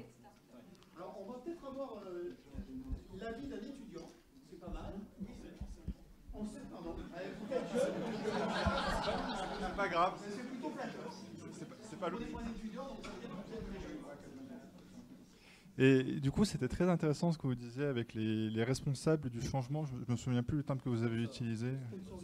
Sponsor du changement. Bon, ça fait très public parce que dans une entreprise publique, on peut comprendre pourquoi est-ce que ces sponsors du changement font partie de l'entreprise, mais les entreprises privées, elles sont souvent stretched par tout ce qui est économie, budget, etc. etc. Et parfois, prendre les décisions qui peuvent paraître bien pour, de façon générale, à peu près tout, c'est pas forcément en adéquation avec ce qui est en lien avec le budget. Bon, c'est bien, vous êtes resté soft sur les sponsors du changement. Vous avez bien fait parce que j'en ai un ici qui me surveille. Donc, non, effectivement, bien sûr qu'il y a une logique. On est dans des entreprises et il y a une logique budgétaire. Pour autant, comme je disais au tout début, si on ne prend pas à un moment donné le virage que nous, on a souhaité prendre, alors peut-être un peu tardivement, j'allais dire, nous, c'est un vieux métier. Donc, si on le prend pas maintenant, ce virage-là, si on met pas les moyens pour pouvoir y arriver, je pense qu'on serait dans une situation d'une entreprise qui petit à petit déclinerait. Donc à certains moments, peut-être dans la vie d'une entreprise, il faut savoir mettre ces moyens-là pour que effectivement le changement puisse s'opérer et qu'on puisse regarder à l'avenir de façon plus sereine. Après, on n'est pas obligé de faire des usines à gaz compliquées, coûteuses, prendre des prestataires spécialisés, etc. Si je reprends l'exemple des sponsors du changement, c'est peut-être un salarié. Ah, c'est sur la base du volontariat. Voilà, c'est du volontariat. Et quand vous mettez en place une démarche qualité ISO, vous avez bien des responsables de processus. Les responsables de processus, ils font le boulot, mais en plus, ils acceptent de prendre une mission de coordination, de vérification, que dans leur processus, tout soit bien respecté. Là, c'est un peu la même démarche. Il suffit qu'il y ait une volonté très managérial à un moment donné et que dans le management et le top management, il y ait des décisions qui soient prises et des appels à manifestation d'intérêt de personnes qui ont envie de porter ça et de dire, OK, après, il faut qu'ils soient peut-être accompagnés à un moment donné par une personne extérieure où il y aura un petit budget, mais on n'est pas forcément dans les démarches de transformation et d'accompagnement de changement, on n'est pas forcément dans des gros trucs lourds avec des gros cabinets d'audit et organisationnels qui vont vous facturer de la journée à tout va. Hein. On peut aussi, de manière très simple, il suffit qu'il y ait une posture managériale à un moment donné qui dise, voilà, là, il faut que ça bouge. Et voilà. Alors peut-être une autre intervention, question. Et sans doute, contrairement à ce qu'on pense, c'est certainement le secteur privé qui investit le plus massivement possible dans le changement que le public. Hein. Non, de façon générale. C'est une question de survie. Les entreprises privées ont la nécessité toujours dans un monde compétitif. Donc il y a un sujet d'investissement et de compétences et de performance. Donc si on n'investit pas, on ne peut pas rester on the edge en termes de performance. Donc voilà, le secteur public n'a pas forcément ça parce qu'il peut être en situation de monopole. Donc la nécessité d'investir dans les compétences ou dans les investissements en dur est consubstantielle de la vie d'une activité du secteur privé.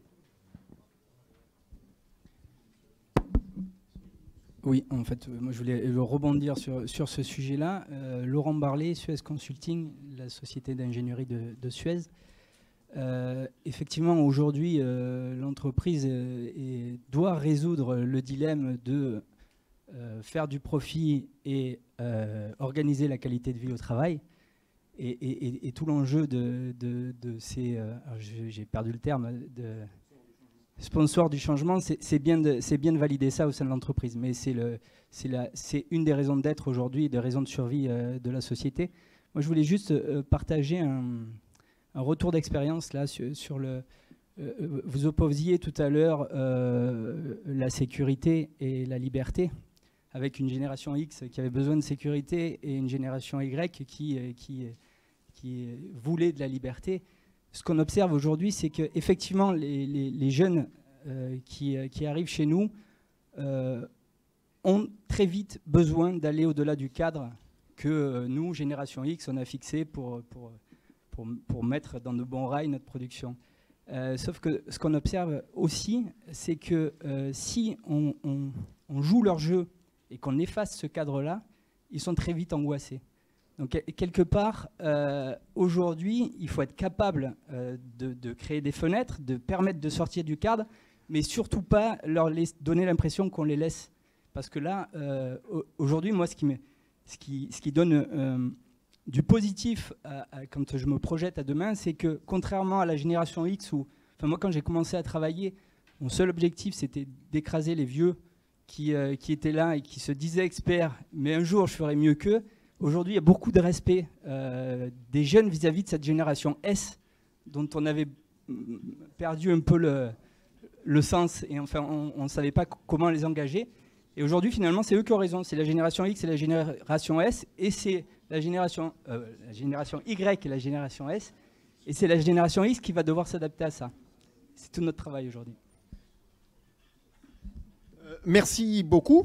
Donc on a passé les lettres de l'alphabet. On est plutôt on va essayer de s'arrêter sur les lettres de l'alphabet. Alors moi j'ai une question quand même à vous poser.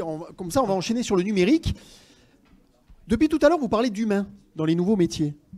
Et puis là on arrive avec le numérique, l'intelligence artificielle, la robotique, des termes qui sont angoissants même. Alors comment on va insérer aujourd'hui le numérique, la robotique, la cobotique, la relation entre le robot et l'humain, dans les différents métiers, dans le secteur de la santé, comment demain on va réussir à faire cohabiter l'humain avec ce numérique-là. Est-ce que ça, c'est pas un enjeu sur les métiers de demain? Comment vous voyez les choses, les uns et les autres? Qui veut commencer?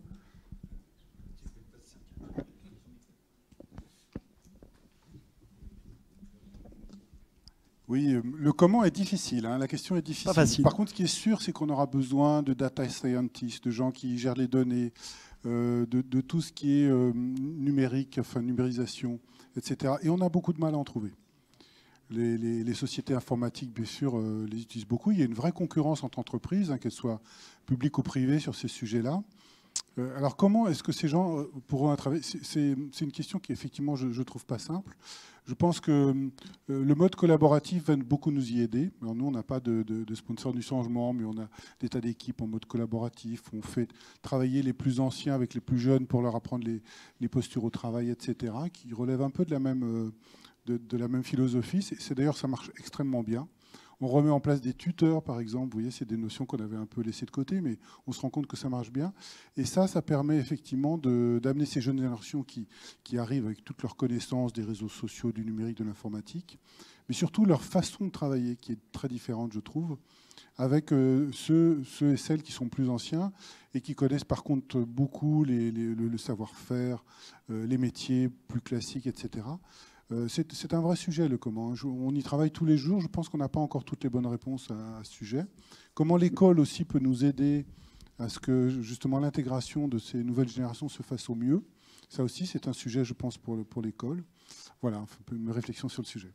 Il y a beaucoup d'interrogations, hein, vous constatez. Oui, mais c'est l'objet. Et puis vous êtes au cœur même de ces réflexions, puisque vous êtes des entrepreneurs, vous travaillez au quotidien et vous voyez c'est peut-être ces difficultés qu'il va y avoir à gérer des métiers de demain qui ont de l'humain au centre des choses et qui aussi impactent le citoyen. Alors je ne sais pas si quelqu'un veut rajouter quelque chose sur cette dimension-là. Après vous. Ok. Non, je voulais juste dire que le numérique, ça peut être utile ou ça peut être inutile. Et moi, je vois, par exemple, j'ai un membre de ma famille qui a la sclérose en plaques. Et d'avoir un numérique qui permet d'avoir des chaises roulantes autodirigées sera très utile.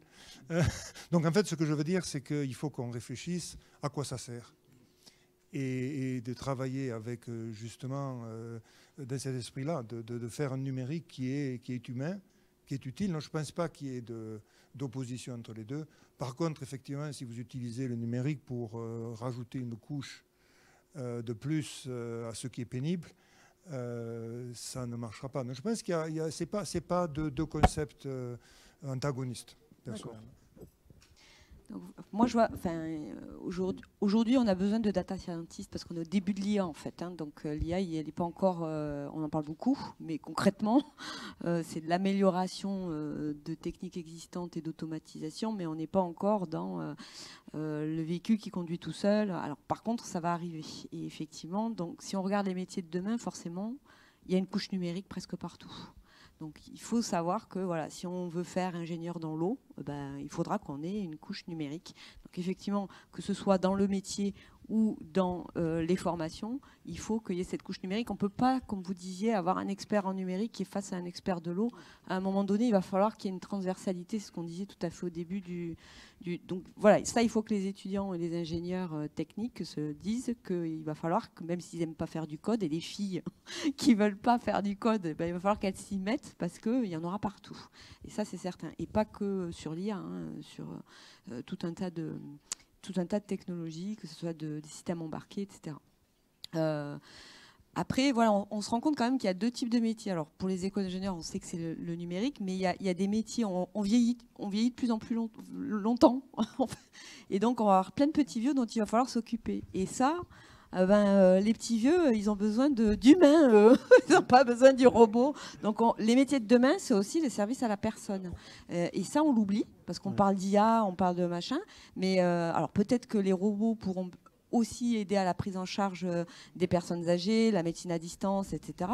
Mais on a aussi toute une zone d'emploi servicielle et présentielle qui va falloir anticiper. Et aujourd'hui, c'est aussi des métiers qui vont potentiellement être en tension. Et c'est des métiers sur lesquels il va falloir se former parce qu'il faudra aussi des cadres pour gérer cette partie-là. Donc il n'y a pas que la partie IA. Il y a les métiers de demain, c'est pas que le logiciel, c'est pas que l'informatique, c'est pas que l'IA. C'est aussi des métiers de prise en charge de personnes de façon humaine. D'accord. Il y avait une question. Oui. Allez-y. Bonsoir. Moi, je voulais savoir si vous pensez que les métiers de demain vont enfin permettre à nos docteurs de tirer leur épingle du jeu et éventuellement quelle était la proportion à Polytech des ingénieurs qui continuent sur un doctorat. Alors, est-ce que les docteurs sont très recherchés aujourd'hui, notamment dans tout ce qui est numérique? Vous avez dit, les data scientists, les spécialistes, j'imagine, des algorithmies. des métiers de pointe?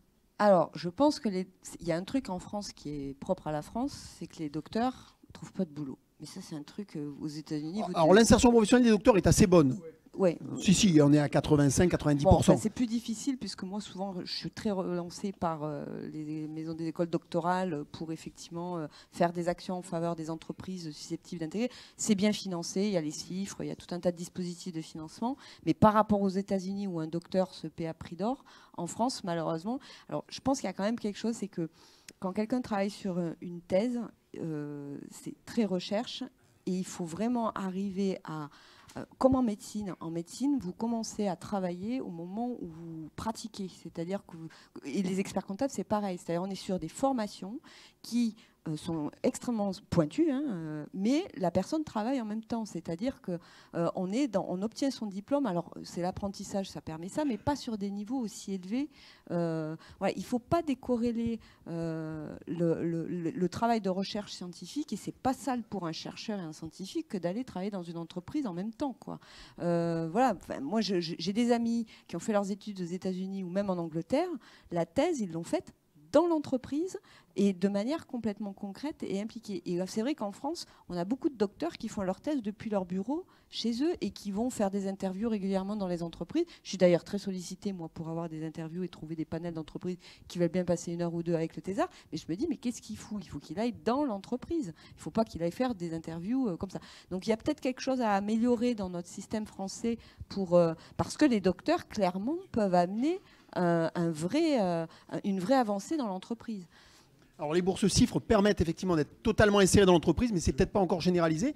Donc peut-être un mot, et puis ensuite on aura une question là-haut. Au niveau des docteurs, juste un commentaire tout à fait d'accord avec ce que vous dites. Une grande différence entre les US et la France, c'est que si vous regardez les entreprises, les docteurs occupent un pourcentage de positions de management plus élevé qu'en France. Donc il y a une promotion. Donc effectivement, déjà ça paye parce qu'ils remontent. En France, effectivement, si vous regardez le top management, le pourcentage de docteurs n'est pas forcément élevé. Mais bon, il y a les grandes écoles, ce que j'allais dire. Exactement. C'est un système qui est double. C'est un système qui est différent. Tout à fait. Mais c'est vrai que c'est peut-être un a priori dans les grandes entreprises. Pour les docteurs, ils vont plutôt aller vers des métiers d'expertise, de spécialité, contrairement aux ingénieurs. C'est peut-être un a priori qu'on a en France, mais c'est souvent comme ça que ça se passe. Je voulais répondre. Oui. J'ai eu une thèse CIFRE il y a 10 ans maintenant. J'ai déposé des brevets, des publications. J'ai eu une vingtaine de produits en magasin. J'ai fait quelques millions de chiffres d'affaires pour une grosse société dans le sport. Vous m'entendez bien? J'ai eu énormément de difficultés à trouver du travail parce que ma dernière expérience, elle sortait de l'université de Montpellier. Et donc, quand on regardait mon CV, on me disait « Ah, ben vous êtes à l'université, vous n'avez pas travaillé en entreprise. » Alors, je leur demandais « Est-ce que vous pouvez lire la ligne en dessous ?» Parce qu'il y a marqué que j'ai travaillé dans un centre de recherche pendant 5 ans. Donc, il y a une perception du docteur en entreprise qui est très mauvaise en France. Le statut de l'ingénieur, elle prévaut. Et la difficulté, c'est d'arriver à mettre en avant nos compétences. Vous parlez de transversalité, ben, le docteur il a beaucoup plus de transversalité qu'un ingénieur. Et du coup, pour montrer à une entreprise que vous avez beaucoup de compétences, que vous savez faire beaucoup de choses, et la différence que je me rends compte aujourd'hui, parce que je pilote des développeurs, des ingénieurs, je suis chez Altran maintenant, c'est qu'ils ont énormément de difficultés à aller chercher l'information. Et on parlait de qu'est-ce que l'université ou les écoles doivent améliorer. Je pense que c'est la capacité des élèves à aller chercher l'information eux-mêmes. Ils se démotivent très rapidement. Et ce n'est pas du tout ce qu'on retrouve aujourd'hui dans le profil des chercheurs. Parce que vous êtes dans une incertitude totale, à la fois de résultats, à la fois d'avancement sur les connaissances. Et vous avez une obligation aussi de résultat, c'est de faire avancer les connaissances qui sont issues de vos travaux. Et ça, dans l'entreprise, comme on avance par des indicateurs de performance, la recherche, elle n'en a pas. Et l'avantage de la recherche, c'est qu'on a une méthodologie pour pouvoir avancer sans indicateur de performance. Oui. Deux commentaires, et notamment un qui revient à la question initiale. Dire effectivement que moi qui travaille en Allemagne, alors il n'y a pas les grandes écoles, effectivement, mais les Air Doctors, ont des positions très importantes et dominantes dans les grandes boîtes allemandes, et des Herr Doctor qui en général ont commencé par le biais de l'alternance et de l'apprentissage, par éventuellement du bac, voire même avant, et qui finissent Herr Doctor via l'apprentissage. Je rappelle, en Allemagne, 1,2 million d'apprentis, 430 000 en France. On a des vrais sujets sur, effectivement, l'apprentissage quand même. Une boîte aujourd'hui qui lit un CV, qui soit docteur, qui soit ingénieur, s'il est passé par l'apprentissage, c'est un viatique phénoménal quand même. Hein. Enfin, et ça, je veux dire, c'est toutes les boîtes qui les recherchent, hein, les apprentis. Ça, c'était le premier point, pardon, monsieur. Le deuxième, par rapport à la question sur la couche de numérique dans les métiers de demain. Dans les métiers alors, de la silver economy, bien évidemment, où il y a des énormes enjeux, et les Japonais ont 3 fois plus ou 3 ou 4 fois plus de robots au pied des patients et des personnes âgées que les Français. Pourquoi? Parce qu'en plus, eux, ils ont un vrai sujet démographique. Donc on a certainement un gisement par notre pyramide des âges à aller chercher en termes de moteur économique. Par contre, il y a des vrais enjeux de coordination derrière tout ça. Mais dans les métiers les plus traditionnels, et moi, dans mes 120 collaborateurs, il y en a 85% qui sont des cuisiniers ou des employés de restauration. Il n'y en a plus des cuisiniers parce que c'est des métiers que les gens ne veulent plus faire. Il faut travailler tard, on se brûle, c'est chaud, c'est froid. On n'est pas à manger avec sa famille parce qu'on fait à manger aux autres. Enfin, il y a de moins en moins de gens qui veulent le faire.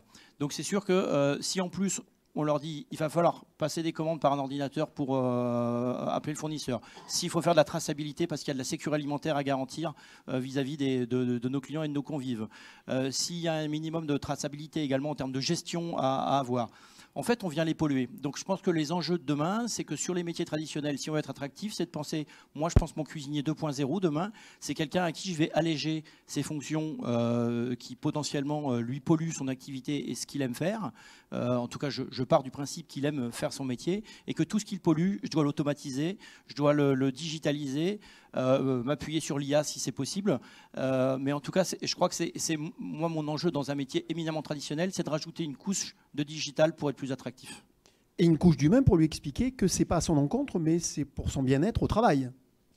Parce que ça aussi, quand on regarde les études, elles montrent que certains travailleurs, notamment peu qualifiés, sont très inquiets en disant est-ce que l'intelligence artificielle demain ne va pas nous remplacer? J'ai envie de dire même les métiers qualifiés. Les juges ma femme est radiologue, dans 10 ans, son métier n'existe plus. Voilà. Donc là encore, il y aura un discours, je pense, à tenir pour dire que les métiers de demain, ce sont des métiers qui sont peut-être plus valorisants et dans un cadre de bien-être plus important, parce que votre exemple est très intéressant, c'est l'idée de diminuer les tâches les plus basiques et les plus contraignantes et de valoriser autre chose dans le... Alors, vous vouliez peut-être ajouter quelque chose? Oui, je vais rebondir sur le bien-être. Je pense pas que les métiers de demain ont amélioré le bien-être, parce que quand on regarde la qualité de vie au travail et le mécontentement des salariés, il fait qu'augmenter au fil des années. Donc je pense qu'il y a un très fort décalage entre l'amélioration de la qualité de vie au travail dans le futur. Pourtant, les entreprises, elles s'y emploient énormément, hein, et elles font énormément de choses. Là, on vient de récupérer des super locaux, j'avoue, on a des conditions de travail assez exceptionnelles. Parfait, mais je ne sais pas si au final, au niveau du groupe, on va avoir une amélioration de la qualité du travail. Je reviens sur une autre chose tout à l'heure, auquel j'ai pensé maintenant. Sur l'insertion, toujours des docteurs, je reviens là-dessus parce que j'ai oublié de rebondir là-dessus. Je m'aperçois qu'on emploie aujourd'hui des docteurs parce qu'ils ont refait une formation en master ou une école d'ingénieur. C'est-à-dire qu'on va venir les chercher parce qu'ils ont eu un affichage dans une grande école. Et pas parce qu'ils ont eu un doctorat avec ce qu'ils ont pu développer dans le doctorat. Alors il y a beaucoup d'élèves de grandes écoles qui sont obligés de faire un PhD pour être reconnus à l'international. C'est l'inverse. Dans certains cas, quand ils veulent aller chercher un travail à l'international. Ouais. Et je parle en français. D'accord. C'est incomparable à l'étranger. Et quand on parle des 85% d'insertion des docteurs, je pense qu'entre ma formation et ce que je fais aujourd'hui, ça n'a rien à voir. Et donc les 85% d'insertion, elles ne sont pas forcément liées à la formation qu'on a pu avoir. D'où le fait que le docteur, il est très transversal. Ça rejoint la vision qu'ont les personnes de dire... Enfin, moi, j'ai vu beaucoup de chefs d'entreprise me dire j'ai recruté un docteur, mais le gap entre ce que sont capables... Alors, ça amène certainement... dans certaines entreprises, il n'y a que des docteurs. Hein. Moi, je connais des startups où, voilà, vous regardez une boîte comme ITK, il n'y a que des docteurs. Et dans la biotech, il n'y a que des docteurs dans les entreprises. Donc voilà, il y a certains pans d'activité, effectivement, où on recherche des docteurs et uniquement des docteurs. Moi, quand je recrute un chargé de mission accompagnement en santé, c'est un docteur. Parce que s'il n'est pas docteur, il ne parlera pas avec le directeur R&D de la boîte qu'on accompagne. Donc voilà, il y a quand même des pans entiers où les docteurs sont prisés, reconnus, etc. Il y a d'autres cas que j'ai eu moi, où le chef d'entreprise me disait, mais le gars, notamment en informatique, le gars, il est à 10 000 lieues de ce qu'on lui demande et il part dans ses trucs. Alors peut-être que ça peut être intéressant dans une grande entreprise qui a les moyens, mais moi, je suis une PME, je veux que ma solution, elle sorte dans 18 mois parce que après je peux plus le payer, il faut que je commence à le vendre. Et le chercheur, enfin le docteur lui disait, oui mais moi, tu comprends, je réfléchis et je vais pas te produire le truc comme ça. Et ça rejoint un peu le discours que vous tenez en disant, on a des objectifs et des trucs. Dans une entreprise, on est obligé, parce que c'est vital, sinon on n'est pas payé, de se fixer des objectifs atteignables pour pouvoir vendre le produit à une certaine échéance. On ne peut pas passer 5 ans à mettre en point le produit, c'est pas possible. Et donc c'est un peu l'écueil dans lequel certains docteurs peuvent tomber, ou en tout cas l'image que peut avoir, biaisée, hein, parce que j'ai plein d'exemples où c'est pas le cas, l'image biaisée de l'entrepreneur qui dit oui mais moi je veux que mon produit soit vendu dans les 24 mois, je veux pas attendre 6 ou 7 ans que la technologie soit aboutie. Voilà, je parle des petites entreprises, des PME, et malheureusement sur le territoire occitan, c'est la majorité de notre tissu. Voilà, donc c'est pour ça qu'aussi vous rencontrez cette difficulté sur cette région. Mais il y a, encore une fois, il y a des docteurs qui sont embauchés, voilà, il y a plein de boîtes où il n'y a que des docteurs. Hein. C'est quoi la révolution éducative qui va permettre d'adapter tout le monde au métier de demain? Comment vous? Il nous reste peu de temps et puis ensuite on passera la parole à la salle, mais si on veut parler de révolution numérique, de révolution énergétique, de transition, est-ce que c'est une transition? Est-ce que c'est une véritable révolution qu'il faut insérer dans nos écoles, dans nos universités, changer complètement le mode de pensée? J'ai entendu l'alternance. C'est vrai qu'en Allemagne, ils sont beaucoup plus prêts à rentrer dans le monde socio-économique. Comment vous voyez les choses? J'ai vu l'étude qui nous a été envoyée sur la sensibilité écologique des jeunes étudiants, enfin ingénieurs ou universitaires. On voit que c'est très présent. Alors nous, on a la chance d'accueillir dans notre entreprise 95% des énergies renouvelables, enfin d'électricité produite à partir des énergies renouvelables. Donc c'est une valeur qui est déjà intrinsèque à l'activité. On n'a pas cette question, mais elle reviendra très souvent. Je me souviens avoir fait un mémoire sur le recyclage et penser le recyclage dès la conception des produits. Ça revient avec tout le débat sur l'économie circulaire. Aucune entreprise ne pourra se passer de ce débat aujourd'hui. C'est impossible. Bon, bien sûr, il y a des entreprises dont c'est presque le cœur de métier, comme la vôtre ou la nôtre d'ailleurs. Mais ce sera plus possible. On ne pourra plus vivre indépendamment de son environnement, qui soit d'ailleurs sur l'énergie, sur les déchets, mais aussi sur l'aspect social et sociétal.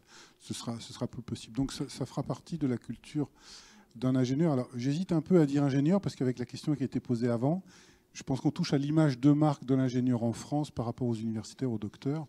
Les écoles se sont beaucoup transformées pour justement être attractives, se regrouper sous un label, les centrales, les mines, Supélec, etc.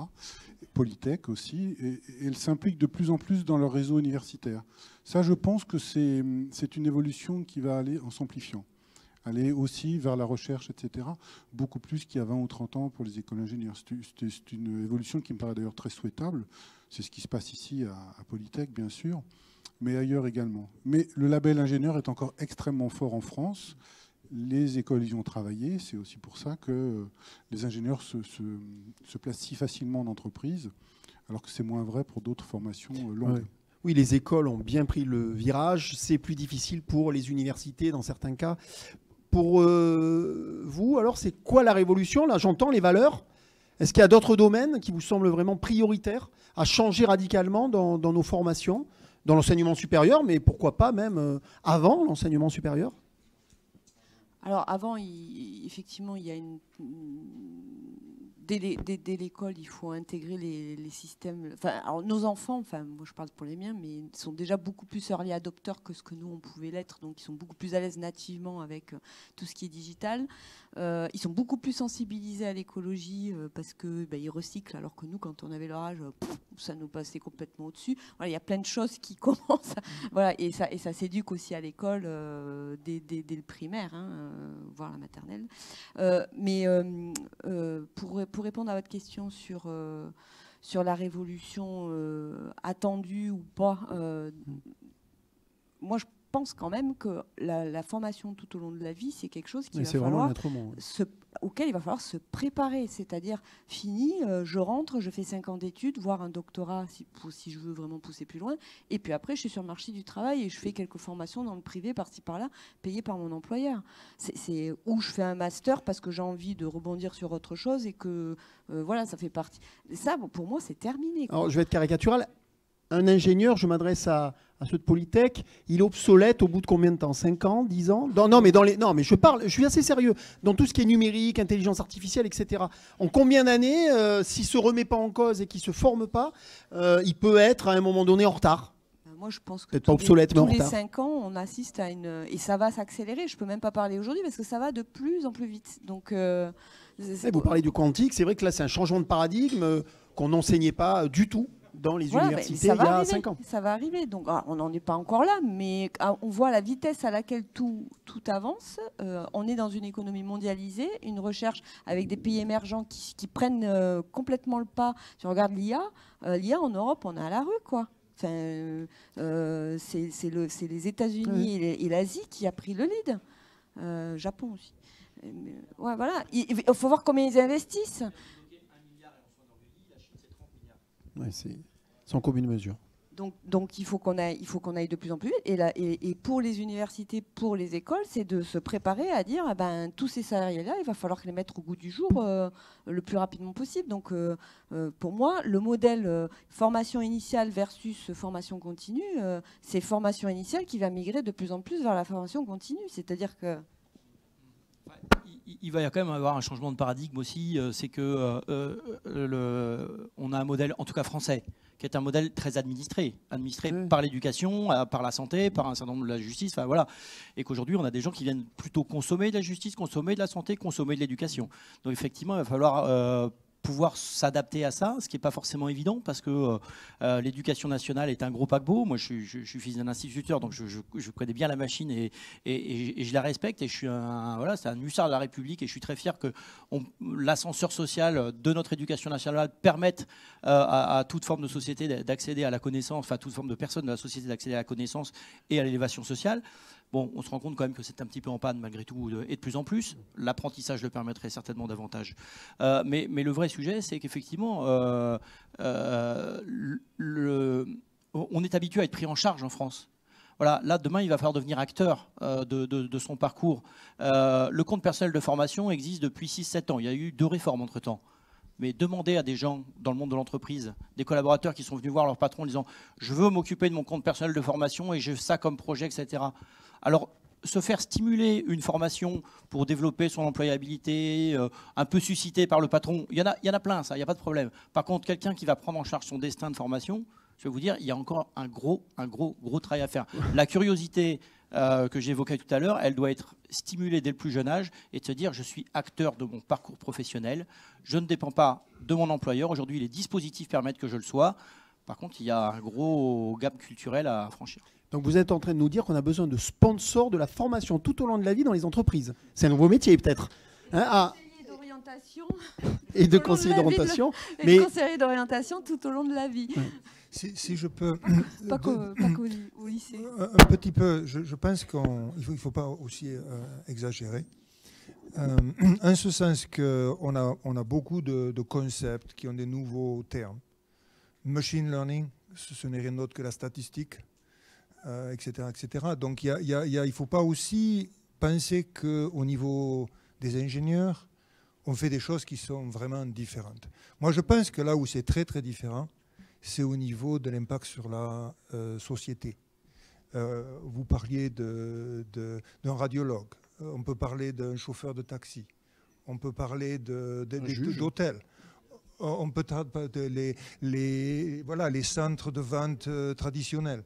Alors, ce qui est en train de se passer en face de nous, c'est que tous ces métiers, toute cette connaissance va en fait changer la société de façon profonde. Et nous, les techniques, nous les ingénieurs, nous avons une grande chance, c'est parce qu'on va bénéficier de la compréhension de tout ça. Et derrière, il y a tous les, je dirais, tous les non-techniques, tous les gens qui sont derrière. Et il va falloir, au niveau humain, que l'on réfléchisse, nous, notre responsabilité, comment les aider, comment faire des technologies qui sont justement utiles, et non pas comme a été discuté ici, qui vont aggraver les conditions de travail. Donc je pense que pour nous, au niveau de Polytech et des universités techniques, on est, je dirais, les plus favorisés de l'ensemble. Oui, et puis on prendra quelques questions. Je pense qu'il faut voir, c'est vrai, les termes des fois sont un peu pompeux et puis on peut imaginer beaucoup de choses derrière. Puis mais ils font peur aussi, hein, ils font peur aussi. Citoyens. Ceci étant, je pense qu'il faut voir l'intelligence artificielle comme un outil. La finalité, pour au moins les métiers que je peux représenter, c'est effectivement la logique d'économie circulaire. Ces outils doivent nous permettre de répondre au paradoxe qu'on connaît aujourd'hui entre la croissance recherchée par des entreprises et la réflexion des ressources. Et on doit arriver à croiser tout ça. Donc pour moi, intelligence artificielle ou la révolution du numérique, elle doit aider à ça. En revanche, si je reviens sur le sujet de la formation et ce qu'on peut attendre des écoles d'ingénieurs là-dessus, moi ce que je verrais, c'est qu'effectivement, au-delà de la technique, et pour qu'on ait une logique globale en termes de formation et d'avoir des gens qui appréhendent l'économie circulaire de façon globale, il faut qu'on rajoute un volet économique, un volet sociétal et également un volet environnemental. Et quand on aura une formation, j'allais dire, un petit peu plus globale par rapport à ça, peut-être qu'effectivement, on aura formé nos ingénieurs de demain. Une belle perspective.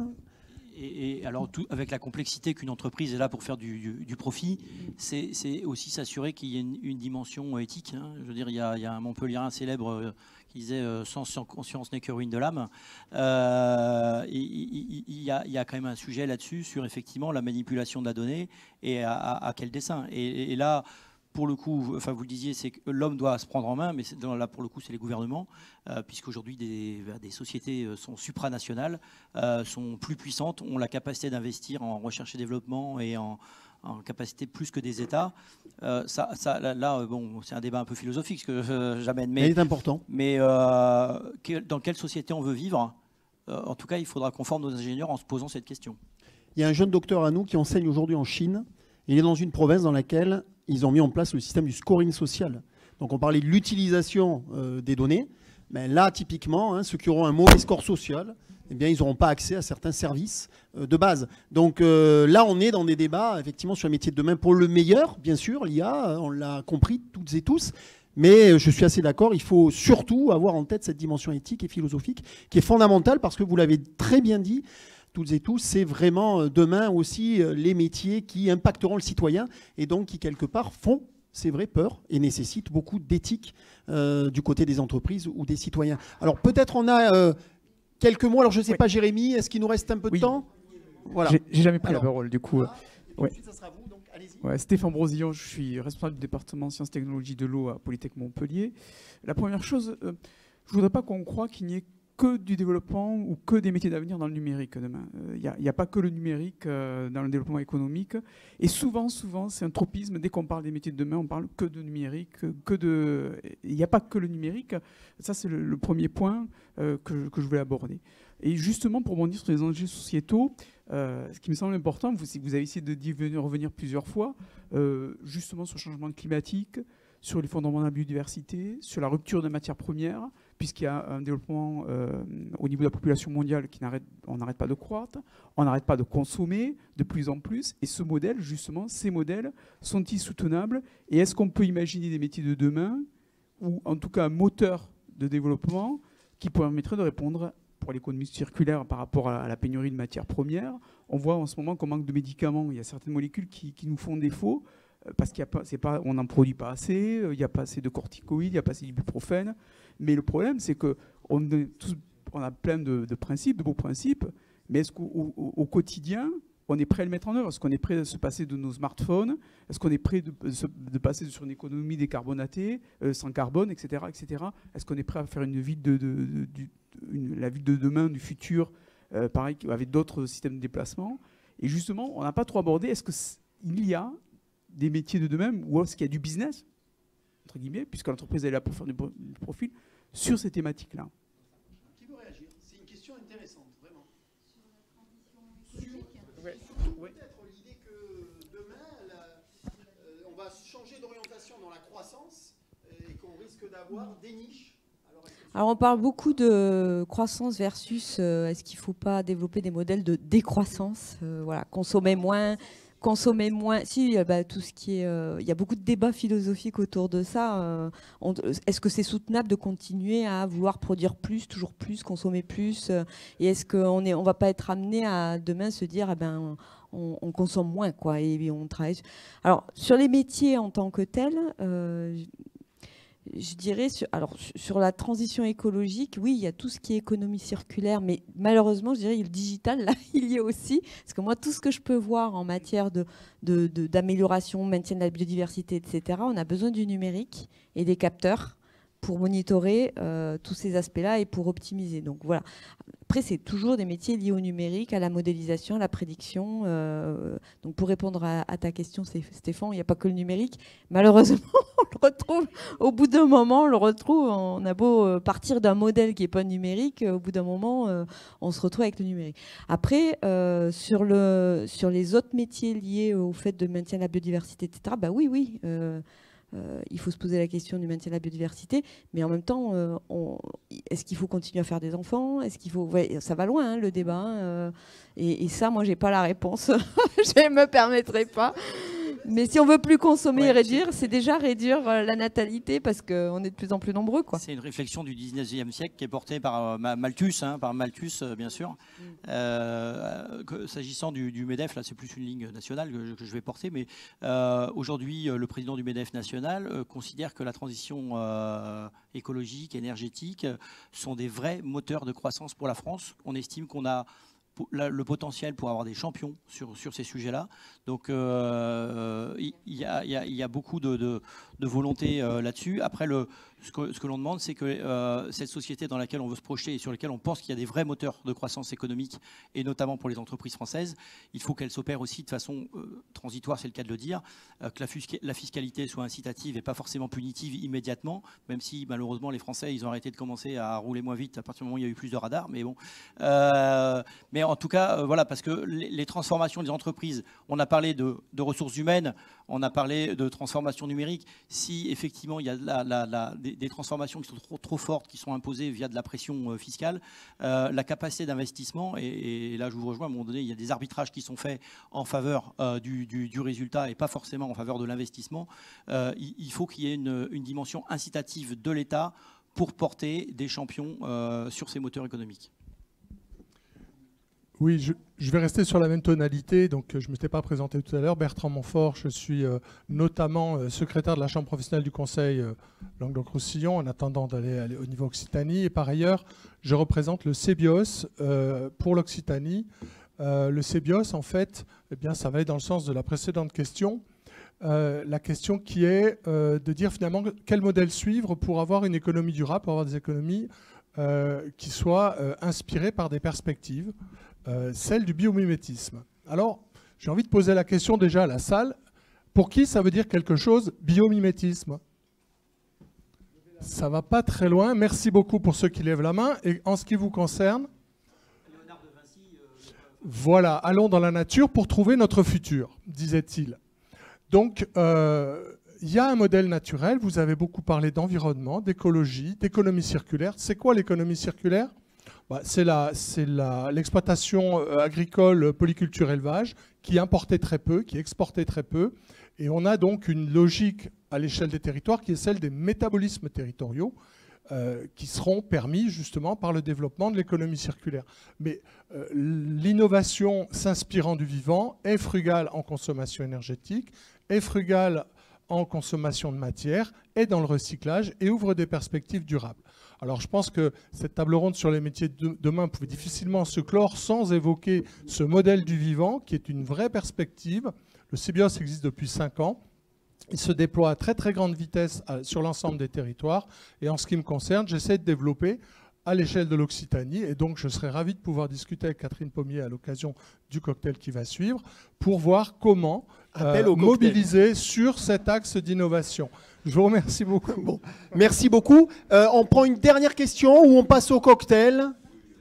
Alors, écoutez, je vous remercie très, très... Alors, si... Allez, dernière question.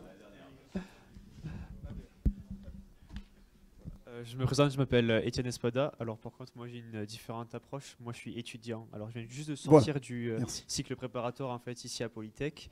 Je vais continuer mes études en cycle ingénieur, non pas en apprentissage comme vous le suggérez tous, j'ai l'impression. Et moi j'ai beaucoup de questions parce que comme monsieur l'a présenté ici, moi je m'intéresse plus à faire une thèse parce que je trouve que en fait l'apprentissage théorique il a beaucoup d'avantages non seulement en termes de bagage scientifique comme en fait de pluridisciplinarité. Bon, j'arrive pas à le dire mais vous avez compris l'idée. Et je me demandais pour vous c'est quoi l'étudiant de demain parce qu'on s'intéresse beaucoup au métier de demain et moi en fait j'y suis pas encore. Moi je me projette dans 3 ans, je finis mon école d'ingénieur et là je me pose la question est-ce que je vais en contrat d'apprentissage, est-ce que je vais faire une thèse? C'est pour vous qu'est-ce que c'est l'étudiant de demain, la carrière optimale en fait que je peux réaliser pour pouvoir réussir? Belle question, très belle ouverture. Alors c'est quoi l'étudiant de demain, d'après-demain, du futur? Une partie de la réponse seulement, parce que votre question est vaste, c'est vrai. L'étudiant de demain sera beaucoup plus imprégné de la vie de l'entreprise ou des entreprises dans leur ensemble qu'il ne l'est aujourd'hui. L'apprentissage, comme ça a été dit, effectivement, est de plus en plus développé. C'est une des façons. Ce n'est pas forcément la seule, d'ailleurs. Ça peut être aussi dans des associations, ça peut être aussi à l'étranger. Donc je pense que l'étudiant de demain aura beaucoup plus à avoir un projet professionnel ou un projet d'études qu'il ne l'a aujourd'hui. Si on prend le modèle d'il y a 30 ans, on passe le bac, on passe des concours, on passe les systèmes de passage d'un DUG à une licence, etc. Je pense que ce modèle-là, effectivement, commence à être un peu derrière nous. Il y aura un vrai projet qui peut aller vers plusieurs disciplines. Je tiens beaucoup, moi, à la spécialité. À un moment donné, il faut quand même avoir une spécialité qui est votre colonne vertébrale. Ça, c'est absolument fondamental, je pense.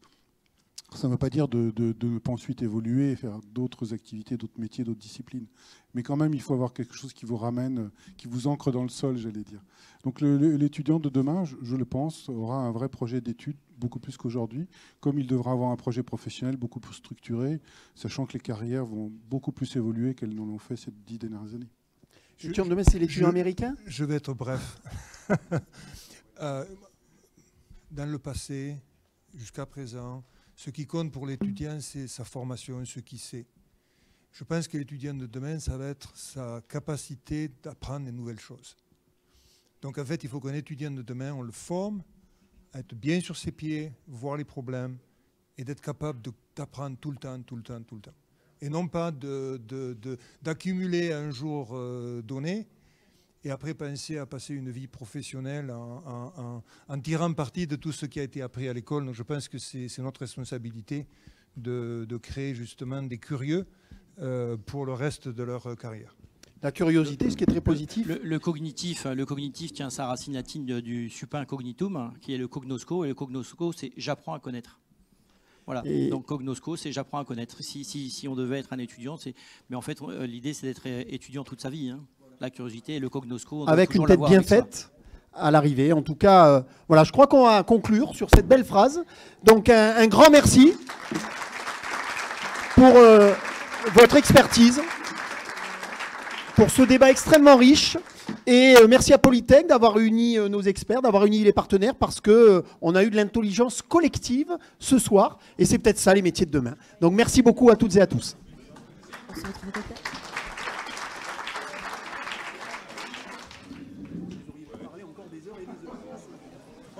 Merci Monsieur Vaquier pour l'organisation. Bon, en tout cas, merci beaucoup.